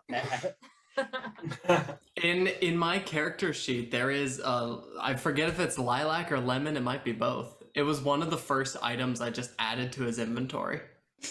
I customized it a little bit. I think as a noble, I might have to do some research, but maybe as a noble, you get like in like your starting equipment or whatever, you get a little thing of soap. And I was like, oh, okay, I'm gonna tweak this for my little pampered summer boy, my sweet summer child. And then it just kind of devolved into another in setting up how ridiculous he was going to be. Just, oh yeah, he collects soaps. 100%. That seems like a very dumb, very affluent thing that he's gonna care a lot about. And it was just it's another one of those little quirks that like might come up, might not. And I think it accidentally, I forget how it did come up in the end. I think it was referenced a couple times. 2 Truths and a Lie? I did use it in 2 Truths and a Lie.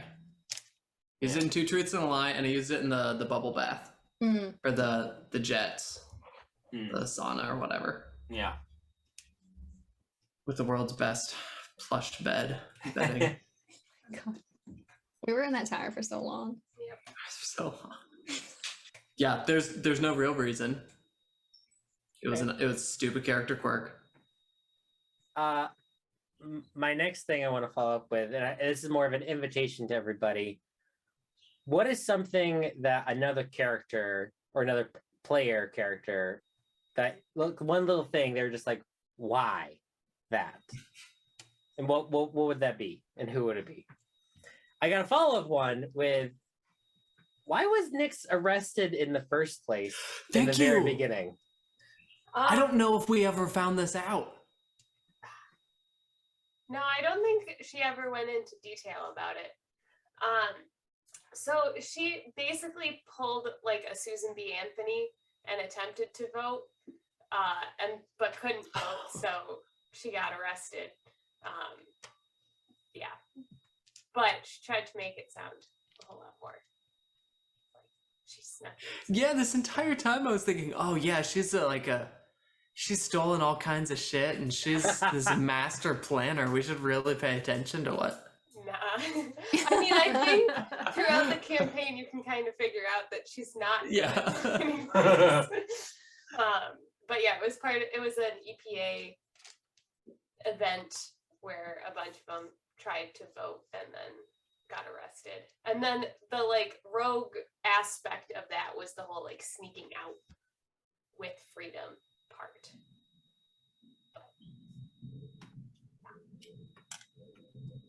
Good old-fashioned election fraud. Anyone else got one? Okay, I got a follow-up one. I've been thinking about this. I got a lot of them.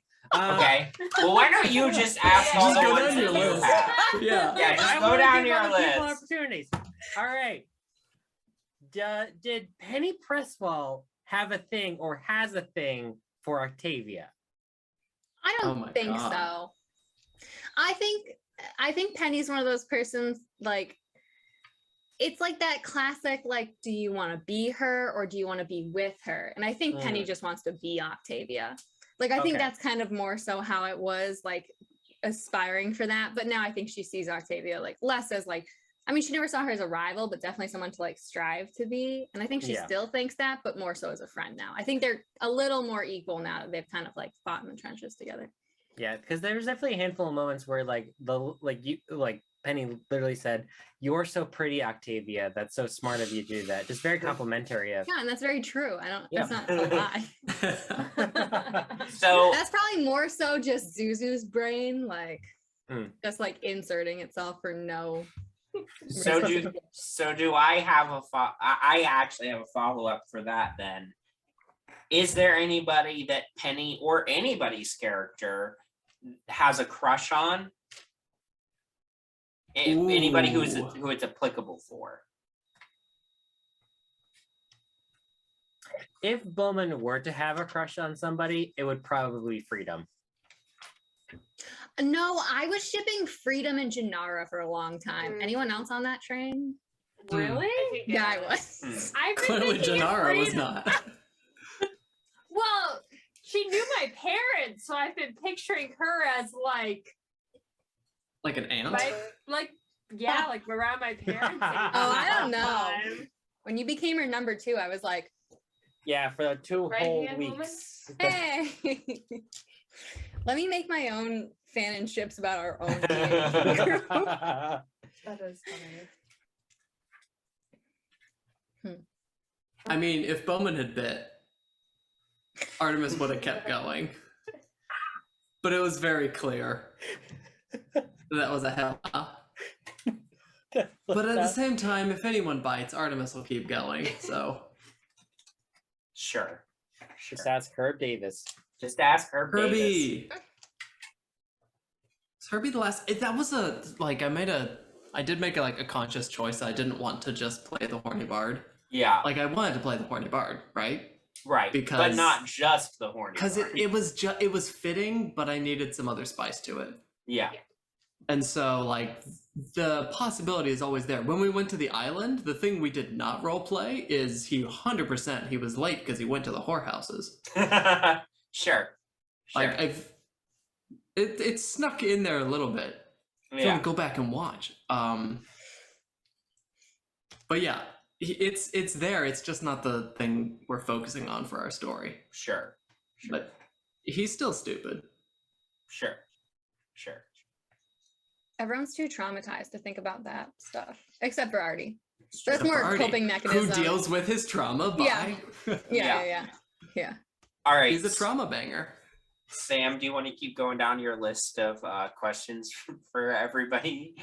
Okay, so I got Artemis. I got Octavia's not here, so I won't. What would ask you my ask? questions. I would just. It's Octavia was a character, or is a character that just had. I don't know.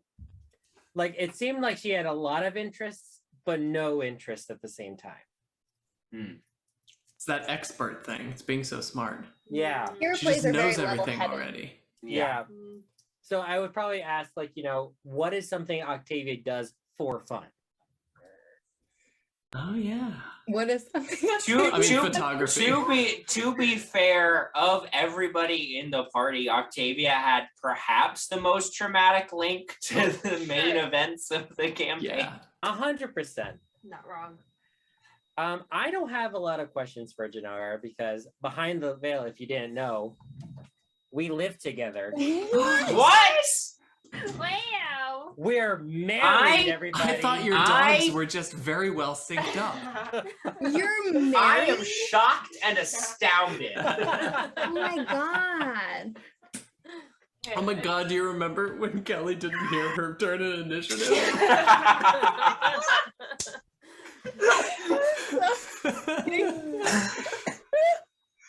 So, and Eve and I do talk about our characters quite a bit. So cheating. I don't know secrets though. Yeah. I still don't know. Which this is an open invitation. If you have questions about Bowman, you can ask. I mean, we got another little. I mean, once we knew his real name, which I don't remember, but it's written down in my book over there. Wow, thanks. The first thing that came to mind was Zayra. All right. That's not right. I will say, But, like- I just looked at the setup on YouTube, and Sam is gonna jump and then come in from. Yeah, I hate that they're on opposite sides. I don't like that. Are we gonna mix it up for campaign 2? That's a great question. I don't know.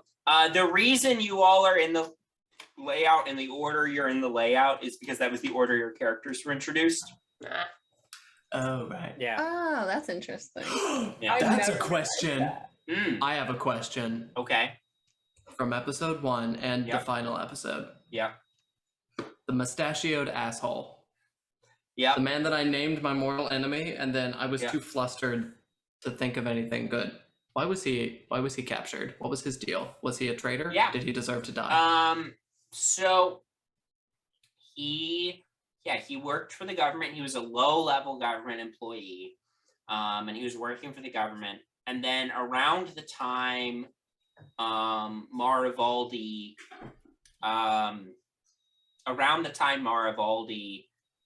was found out for all the demon stuff and died. So around the time the transition between him and Fear Kindlers being in charge of the bank happens, there was an opening for, basically a somebody in the finance department, essentially. And he applied for it, and he got the position, and there was actually no funny business in him getting the position. He genuinely applied, he genuinely got it. He is an unpleasant person, but he got the job through legitimate means. And then when he found in some of the bookkeeping stuff he was doing discrepancies, he brought it to Faerun, like, genuinely, because he thought that maybe, like, the boss of the finance department was the one who was moving money around.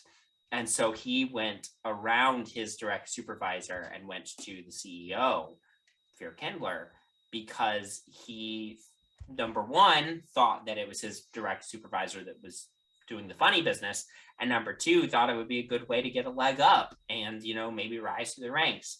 And it did not work out well for him.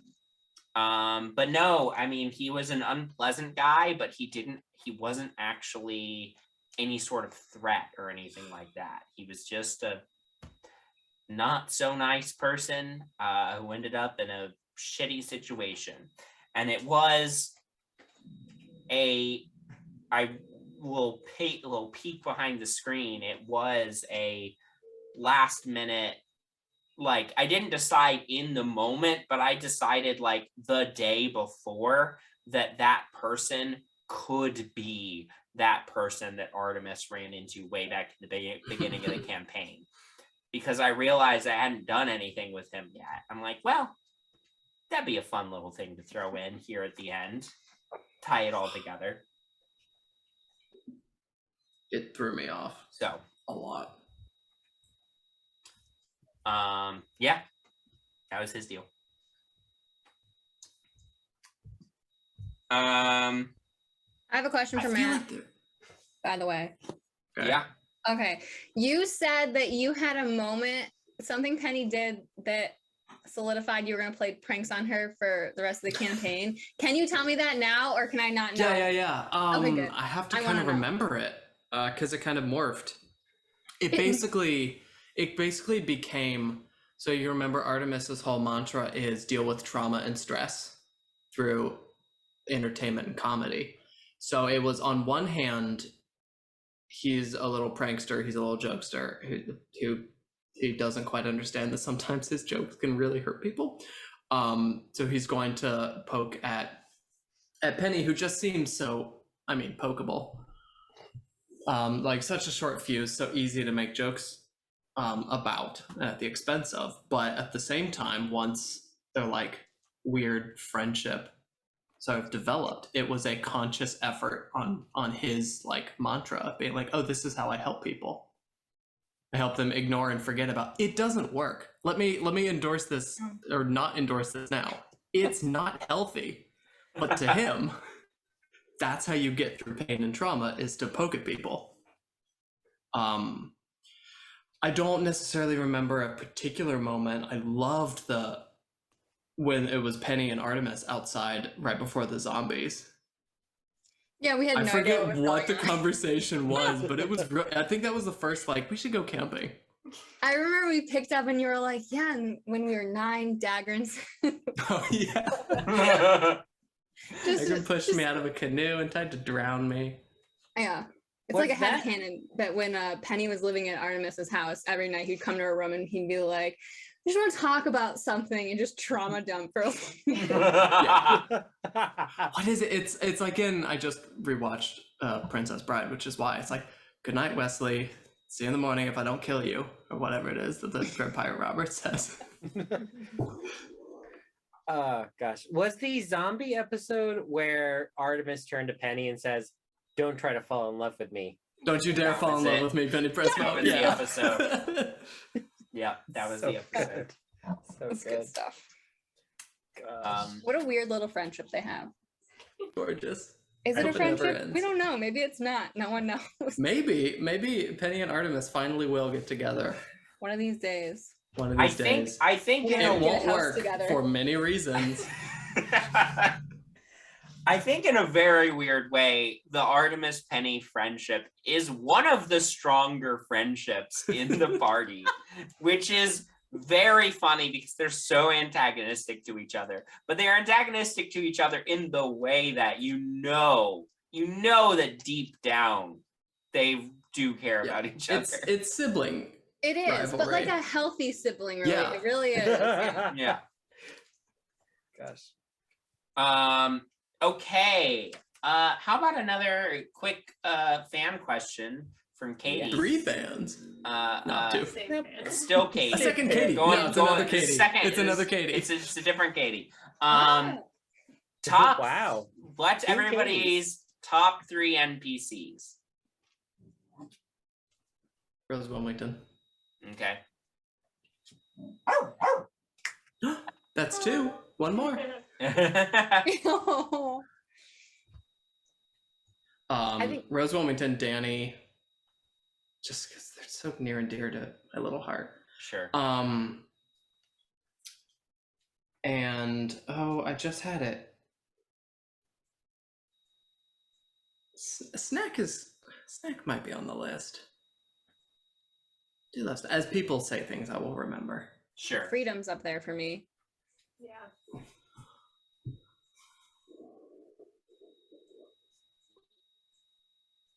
NPCs.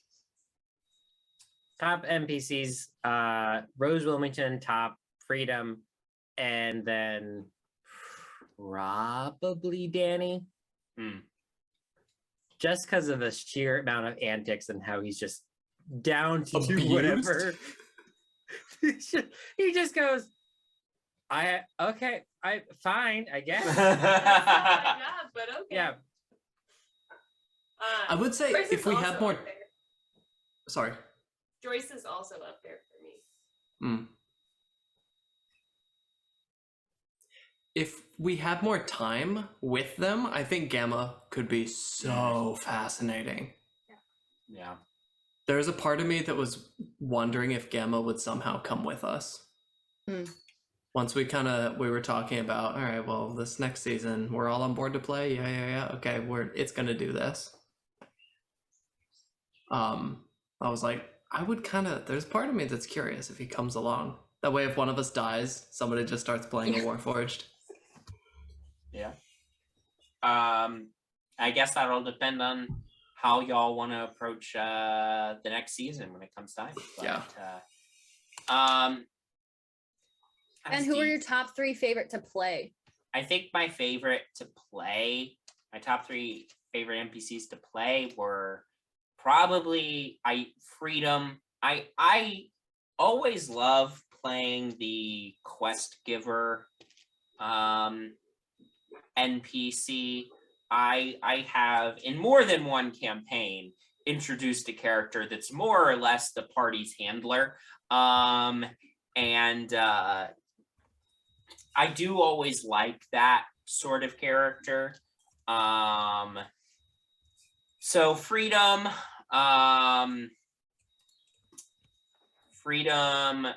Rose Wilmington, I was so pleasantly surprised with how things went with her.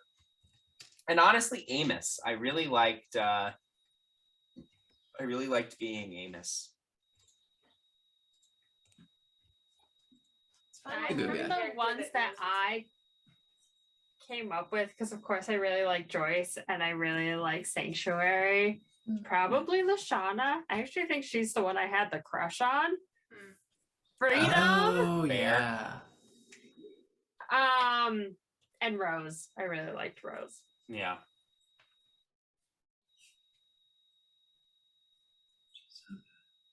So we definitely need Rose Wilmington in season 2 is what I'm hearing from this entirety of this conversation. She's a Candlekeep, right? Yeah. She's looking for a book right now. She's looking for a book. Maybe her book is in. Nerd. Excuse me. Books are for nerds.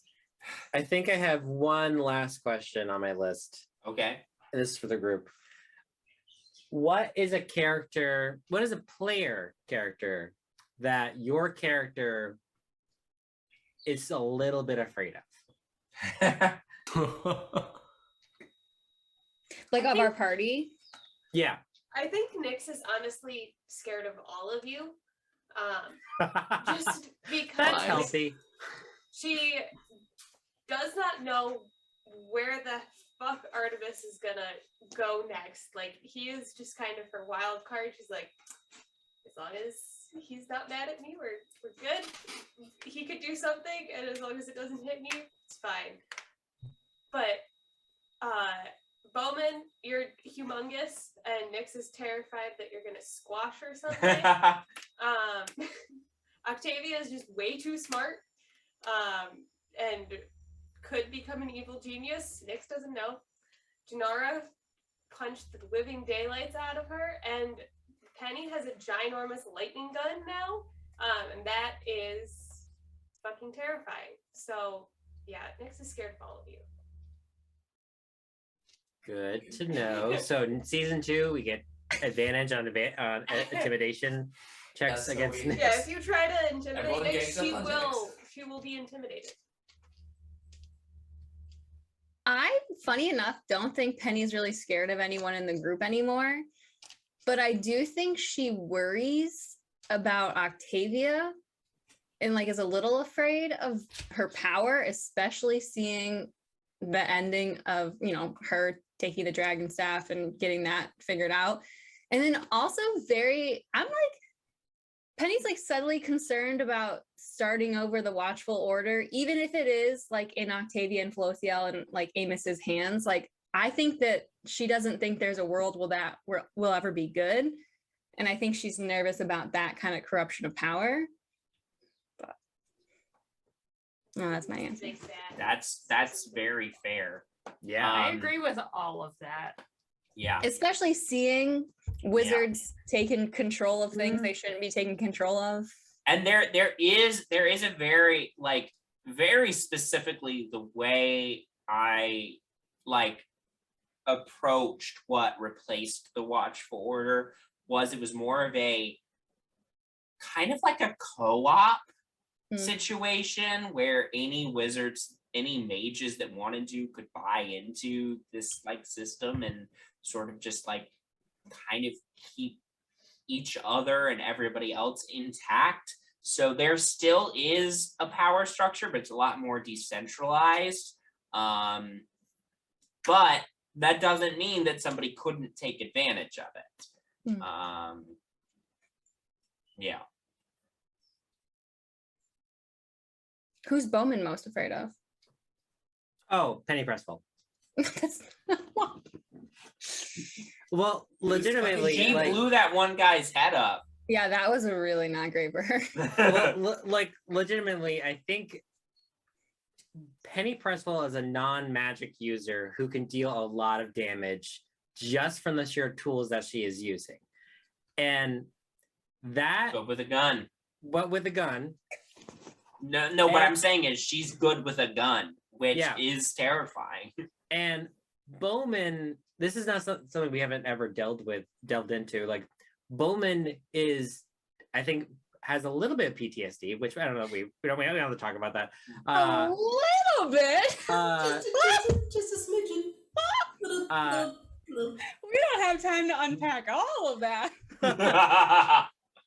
From the very last battle of the War of the Purple Dragon, and specifically remembers just gunfire just obliterating his whole fleet. And he just knows that Penny Pressful could easily snap and kill him if she needed to. And he thinks that Penny Pressful is the only person that could do that.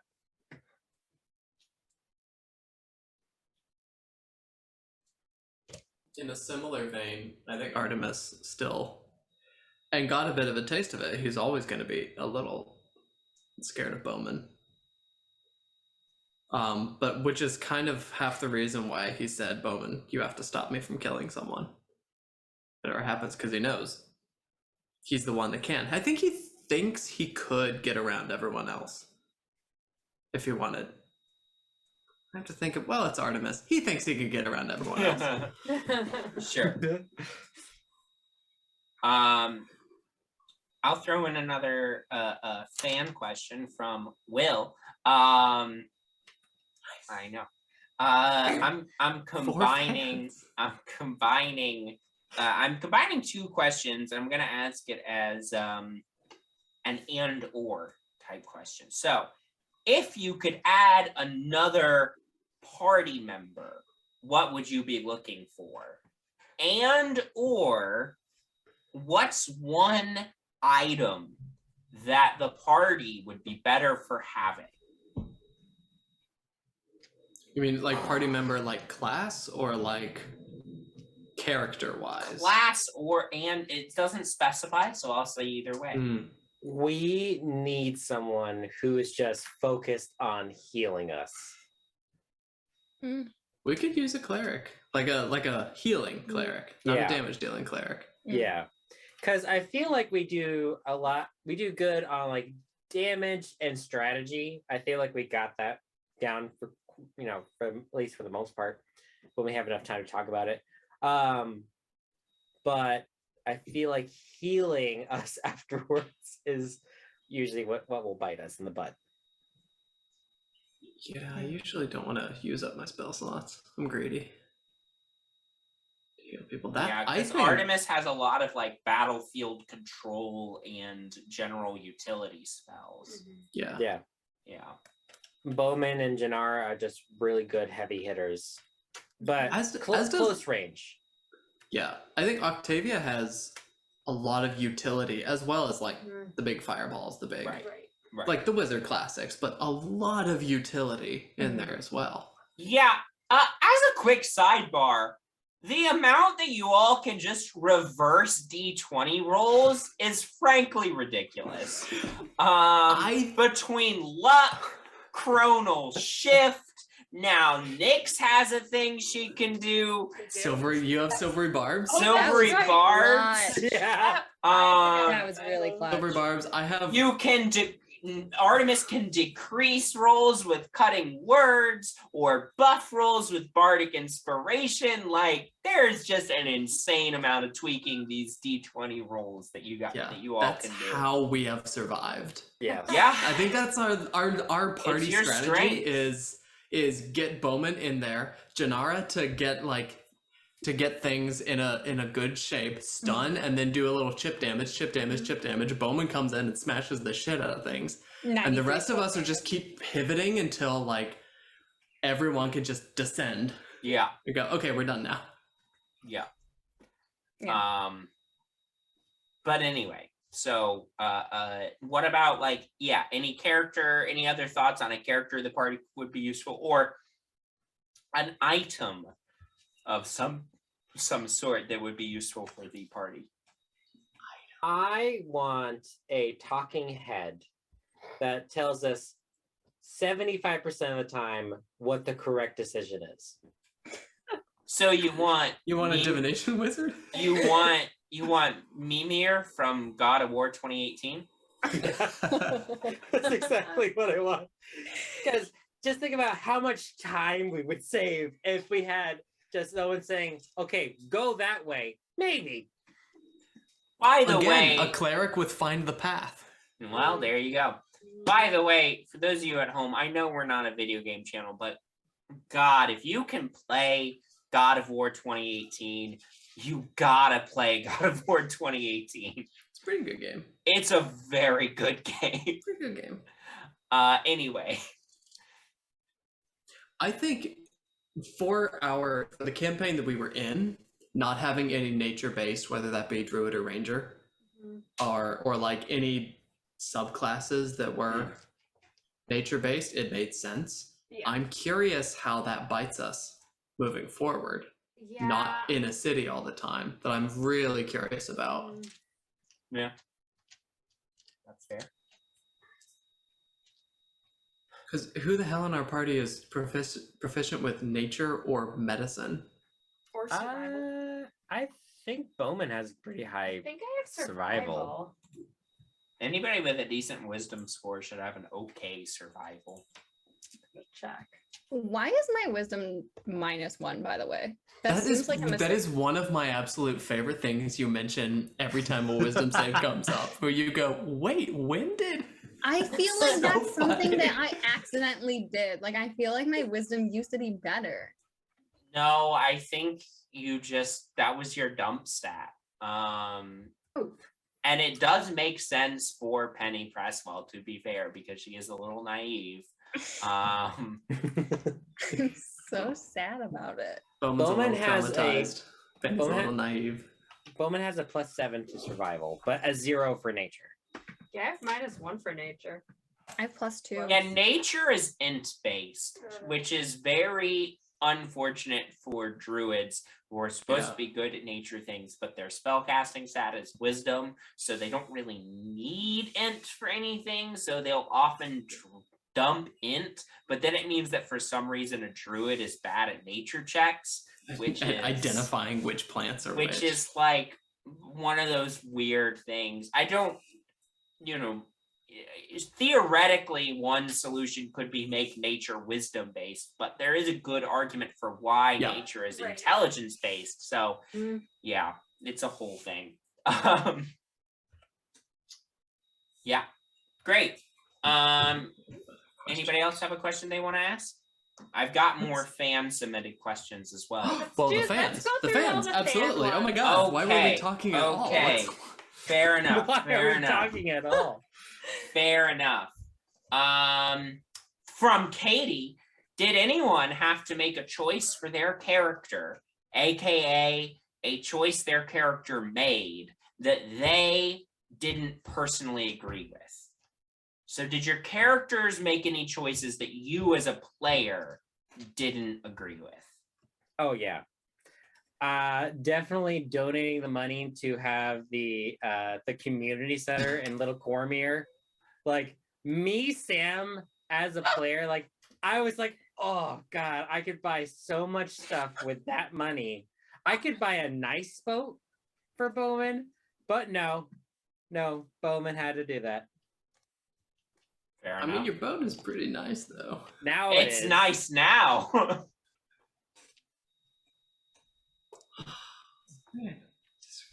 I think anytime Penny opens her mouth, I disagree. What's she saying? I really do believe that. I really do. I feel like as I'm talking, I'm like, stop, you're making it worse. But I don't know. It just like, it is what it is. It's so good though. Also, anytime I feel like, I don't know. I feel like if Penny would shoot or kill someone unnecessarily, I'm like, oh, you don't have to go there. But like, it's just like something I feel like she did, like especially when she shot that guy in the face, and also when she shot that guy's foot. Who was the guy that we were talking to and we packed his bags to go somewhere? Who was that? Oh my god, we did. It was somebody who was just really working on the fucking train. Yeah. Oh shit, I forgot about that. Yeah, we like incapacitated him. Fuck. That was too far. Anybody else have any for that one, or shall I ask? Nothing's coming to mind. Yeah. No regrets. That's usually how I control Artemis's tendencies. Sure. Is my own personal. Yeah, that's fair. This one's from Will. For Penny. 6 fans. What was it like trying to hide your character's family problems from the rest of the party? I feel like it made a lot of sense for her character, just because who she is as a person. But also, it was kind of like putting a block up against her and the rest of the group, and it made it much more difficult to connect with them. Sure. Especially for being early on. Like that was pretty early on, and yeah. I will say it was also really hard as players knowing that this was happening, and then our characters didn't know, but we were like, I would definitely find myself trying to somehow help put money in my shoe. Even though I didn't, like, Nyx didn't know. I think the money in the shoe thing was like after you all knew that Penny needed money, but like she wasn't being forthcoming with why. I gotta say, one of the hardest things was when fucking nobody told Bowman and Artemis about Octavia's mom. I think For that like was just a mistake. 10 episodes. And it kept coming up, and we were like, "What?" And then Penny was like, "Oh no, I gotta protect my gal pal." You didn't hear anything. Well, because every time we brought it up, Octavia would like freeze. So it was like I feel like I was trying to like be like, we need to have a whole committee meeting without Octavia here, and then it never happened. The amount of times that like something I started and Bowman said, "Oh yeah, that lady that looks a lot like Octavia." Yeah. So long. Because Bowman, as a character, won't put connect the dots. That's not his job. Whose job is it? His job is connect crowbars to heads. Reporters. It's Shannara's job, or Nyx's job, or Octavia's job. Yeah. Question from Katie. For me, what real life people in history did I base some of the villains off of? Yeah, give us a history lesson. Yes, Sam. Who was Brian based off of? No one. Brian is not based off of anyone.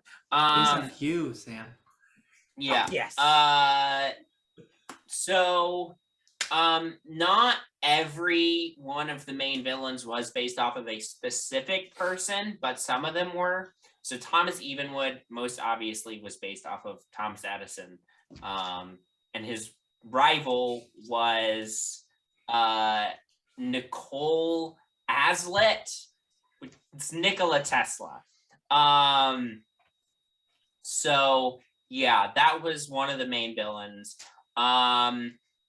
For Marivalde, he was a banking magnate. So he wasn't specifically based off of anyone, but there was maybe a little JP Morgan in there.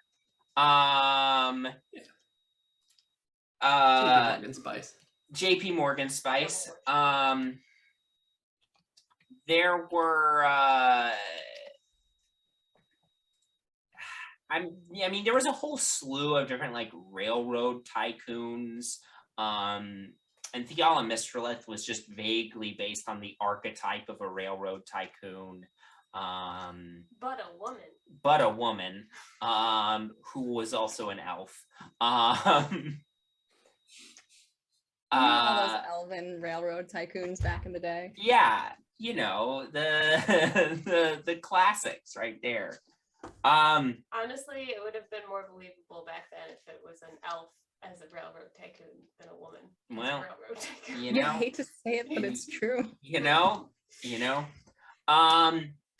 Fear Kindler was not based off of a historical person. What?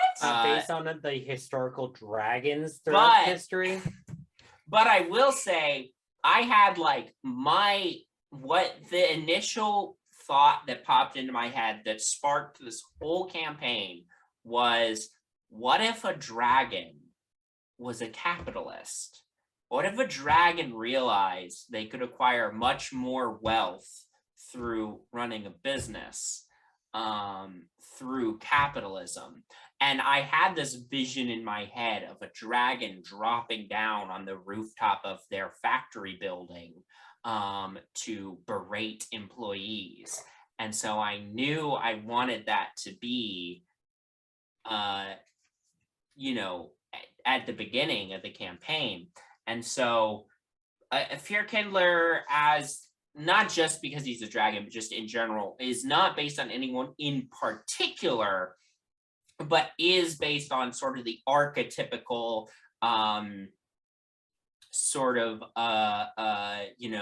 late industrial revolution age capitalist tycoon. Has sort of his fingers in a bunch of different pots. It's sort of that thing of like he was going for a horizontal monopoly as opposed to a vertical monopoly. So yeah, how you get got. It's how you get got. Yes, Sam. In season 3 is Fear Kindler, because he's obviously coming back. Gonna have like a lot of like ties in NFTs and Bitcoin. Or is he gonna be a Boss Tweed type character? Because we didn't have a Boss Tweed character. No. There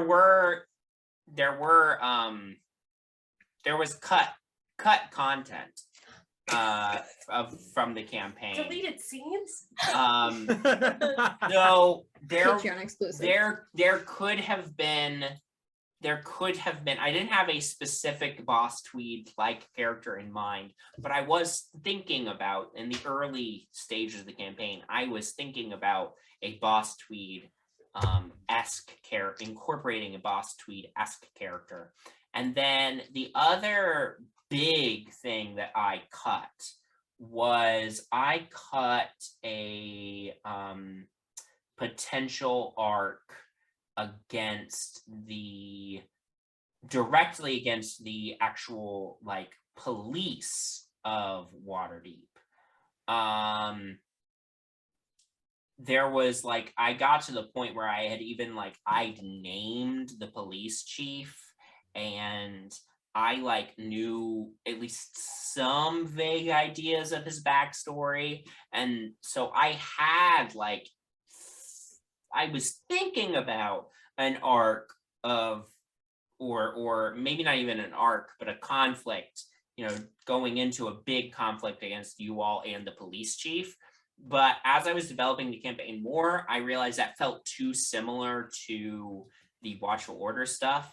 Because the Watchful Order were basically They were a branch they of special were police. they were a special police force, and so it felt too samey to have you also go up against the rest of the police force. But I still wanted to do you all versus law enforcement, and the Watchful Order was just more interesting.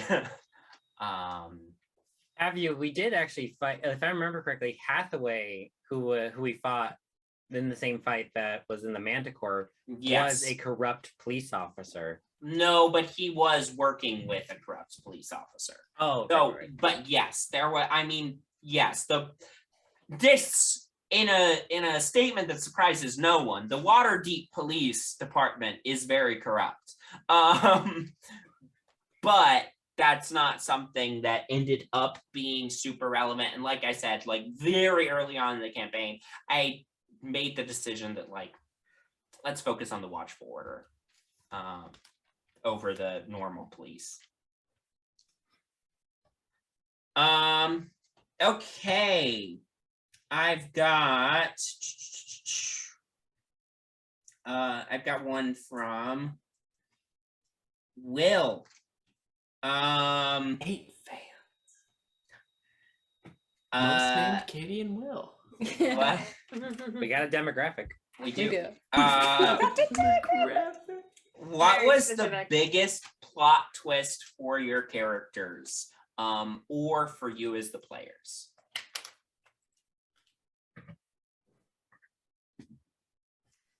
I think Marivalde being a demon worshiper was like when we found that labyrinth under his house, I think Nyx was like, the fuck? Marivalde was a certain kind of something. Yeah. Mm-hmm. Yeah. Like, I don't think any of us fully, like, we went in after Bloodkeith, we're like, oh, we're not going to waste our time this time. We're just going to charge in. And then we were like, oh, there's so much here. Yeah. Mm-hmm.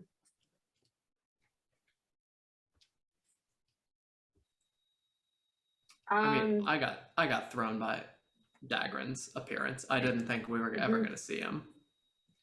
I mentioned it last time. The entire backstory was made thinking they wouldn't come up whatsoever. It was just my own context for figuring out who Artemis was. The first time Penny saw Felociel in that building, that was pretty wild. Yeah. But being described as someone that just looks like Octavia. I for sure thought that Octavia was evil Are you serious? Yeah, I was like, the fuck? I thought people were being cloned or something. I don't know. I was like, oh, I don't know. Kira and I had a whole secret plan behind the scenes. Yeah. She was gonna betray the party, and that would kind of be cool, though.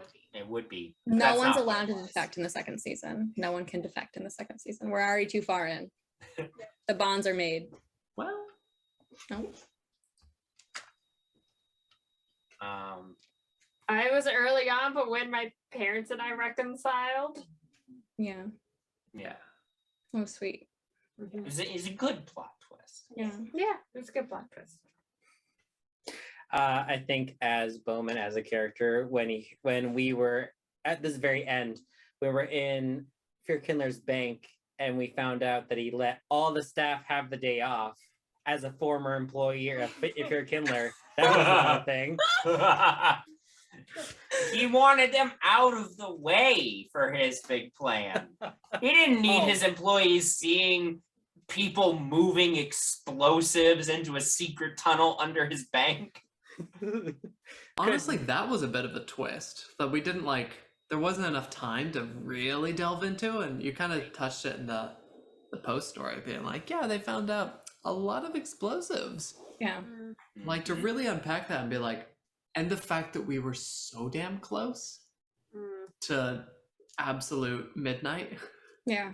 Having those go off, like. Yeah, if we were you just all fucking around. If you all had taken too long, what would have happened is the explosive would have gone off before the vote on whether or not all citizens would be allowed to vote. The explosive would have gone off before that took place, and it would have been like basically a ring around the upper city, would have just like massive explosions and destroyed like large swaths of the city. So you did avert a much larger, much worse disaster, because, yes, the destruction of a whole ward of the city because of Faerun's fire breath, yeah, that's bad, but it could have been much more widespread. So we did good. You did good. From Katie. If you were to swap characters with someone for one session, who would you want to be? Well, this is for our body swapping episode, right? Stay tuned and you'll find. It's bold of you to think that if we do a body swapping episode, I'm letting you pick who you swap with. Who would you swap, everyone, Ben? I'm not telling you. Ooh. There might be a body swapping episode. I can't spoil the surprise. Here's the thing. I would want to be in Penny Presswell's body so badly, but I do not want Penny Presswell on Artemis's body. My first thing is, if there's a body switching episode, if Penny and Artie are not switched, it is a lost opportunity. It's disastrous. I think it would be fun to play as a spellcaster, so switching with Octavia would be interesting. I think Nyx just wants to be tall, so she would want to switch. Also, if that doesn't happen during the body switching episode, it is a lost opportunity. The tall and the small. Nyx becomes shorter. I mean, think about it, like tall, small, Artemis, Penny, Octavia, and Janara, spellcaster and fighter, just yeah. Probably there it is, Ben. Fun spells. I wouldn't mind being a wizard. I feel like that would be fun. Octavia gets split into 3 different people. What a nightmare. I'll ask one more fan submitted question. This one's from Will. If you could change your characters in any way, what changes would you make?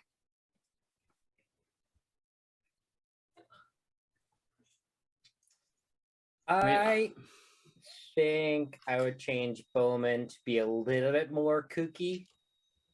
Like, kind of dipping into the fact that he is over the hill. Like it's just he is old and he is not expected to last too much longer. And I want him to just slowly get a little bit more crazier, a little bit more reckless.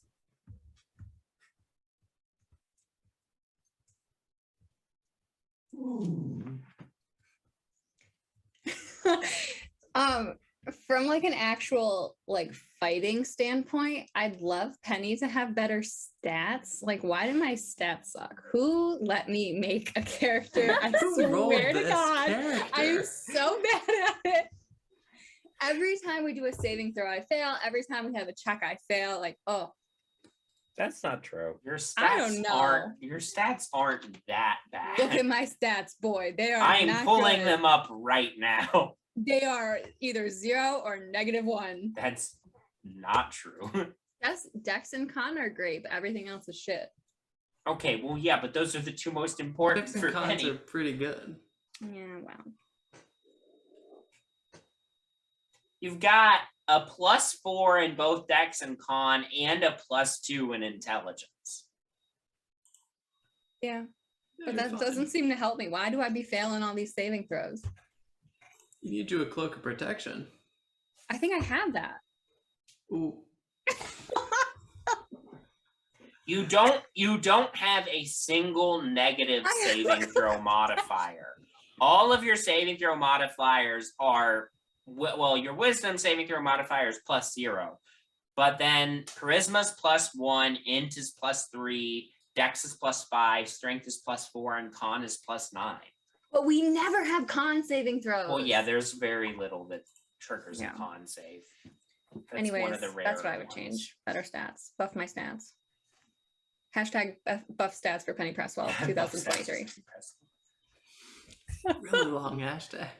Yeah, well, I'm not good with social media. I mean, I'm fairly happy with Artemis. That's kind of the cop out. Sure. He's the utility belt. He's not great in anything except convincing people how fabulous he is. Easy. But like we keep running into instances where it would be nice to have one more like heavy damage dealer, and he is not built to supply that. Sure. But I'm often enough in a situation where I'm like, oh, I could quickly get in and deal some damage. Yeah. But I know it would go poorly. But fair enough. So if anything, just a little more damage. Right. Okay. Anybody else want to answer that one? I have something I would change, but you'll find out in season 2. Okay. Ooh, there we I go. love that. Little spicy tease. It's her hair color. Yeah. That shape-shifting now. I love that. Now that I've left Waterdeep. Yeah. Okay. Does anybody else have a question that they want to ask? My last question for everyone is, what was your funniest moment from the campaign, either while we were playing or when we were not playing, i.e. the Zoom chat, or that we use quite frequently? The time we broke Ben. Yeah. Which time? No, with the Brian. The first time we met Brian. Oh, that was a good one. Yeah. We did get you then. Yeah, you got me pretty good with that one. I did enjoy. Oh no, go ahead. I enjoyed. I wish we could have shared the full named collection of Artemis's CDs. Mm. Do you want to share them now? There was some good. I made them up. So it was Shape of a Bright Shield Heart. Oh, do you have them? I can recover them. Oh, thank God. You just need to recover all of our Zoom chats. Recording. Wait, you can recover the Zoom chats? Does it record? Wait, it records the Zoom chats. Oh no. Did I know that? There's much bad stuff. I don't dictionary. usually like. There's no good way to say here's the Zoom chat in the video, which is good. And also, something should be private. Matt just found out there's browser history. Yeah. Okay. What does incognito mean? So Artemis's first record, some strings attached. Bright Shield's back. Hi. What makes me beautiful? I'll make love with you. Keep playing games with my heart. Story of my life with a Y. The remix. It's just such a good song. Why change it? Why change it? Hit me Bowman one more time. The best one. I want to hear it so bad. Artylicious. And then Penny Makes Me Ill. And Shape of a Bright Shield Heart. Matt, can you give us a little bit of Artylicious? Season 2, baby. You think these aren't gonna be my Bardic Inspiration songs now? There you go. Coming soon to iTunes. It's coming soon. iTunes. Damn, get Spotify. For the love, at least get Apple Music if that's your only option. Great. Okay. Anybody else have a question they want to ask? Okay. Then I'll throw out the last question for the night, and then we'll call it an end. What was everybody's favorite story arc?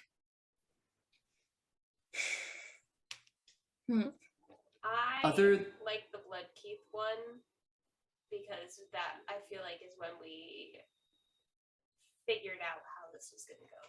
Yeah. First real target. So. Yeah. Mr. Lith just seemed to have so many good hijinks. And there was also, that's when we also, I feel like, started getting into the Felocial stuff. Mm. With like the warehouses. Sure. A lot of good stuff there. Yeah, it was the two truths and a dare, or two truths and a lie, that we it played out and stretched out. We learned a lot about each other during that time, but also the hijinks were so stupid. But we kept kind of moving forward. Yeah. I like the whole Felocial arc. To the whole game. Yeah. that little background arc. Yeah, the background arc. Yeah.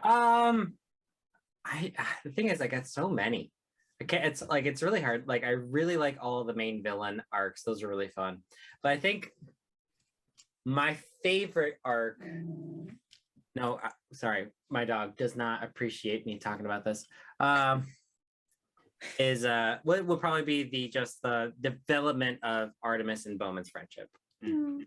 Just that whole weird loop-de-loop. Weird. Will they? Won't they? They won't. Should they? No. Great. My favorite was, as I said before, was developing the watchful order stuff in the background, and then the actual final, actual real, few episodes where that was your focus. I had fun with that. But I really tried to make all of the arcs have at least somewhat of a different vibe. And so I don't know. I feel good about that. I think it worked out. Kelly? This is a very quick question. Okay. Did that forest ever get cut down? No. Okay, good.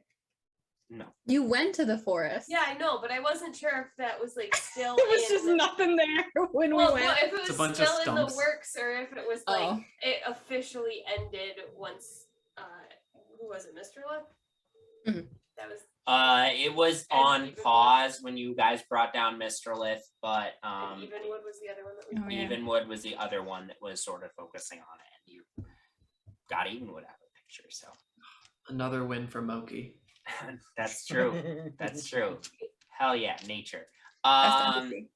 Great. Well, with that, we'll go ahead and end tonight's little roundtable discussion. Thank you all so very much Does for Sam playing. Have a question? Yes, Sam. Or is he waving? Sorry about that. I just have a question for the viewers if they made it this far. Okay. From watching all of our episodes, as you most likely have to their completion, who do you think has the most chaotic pets?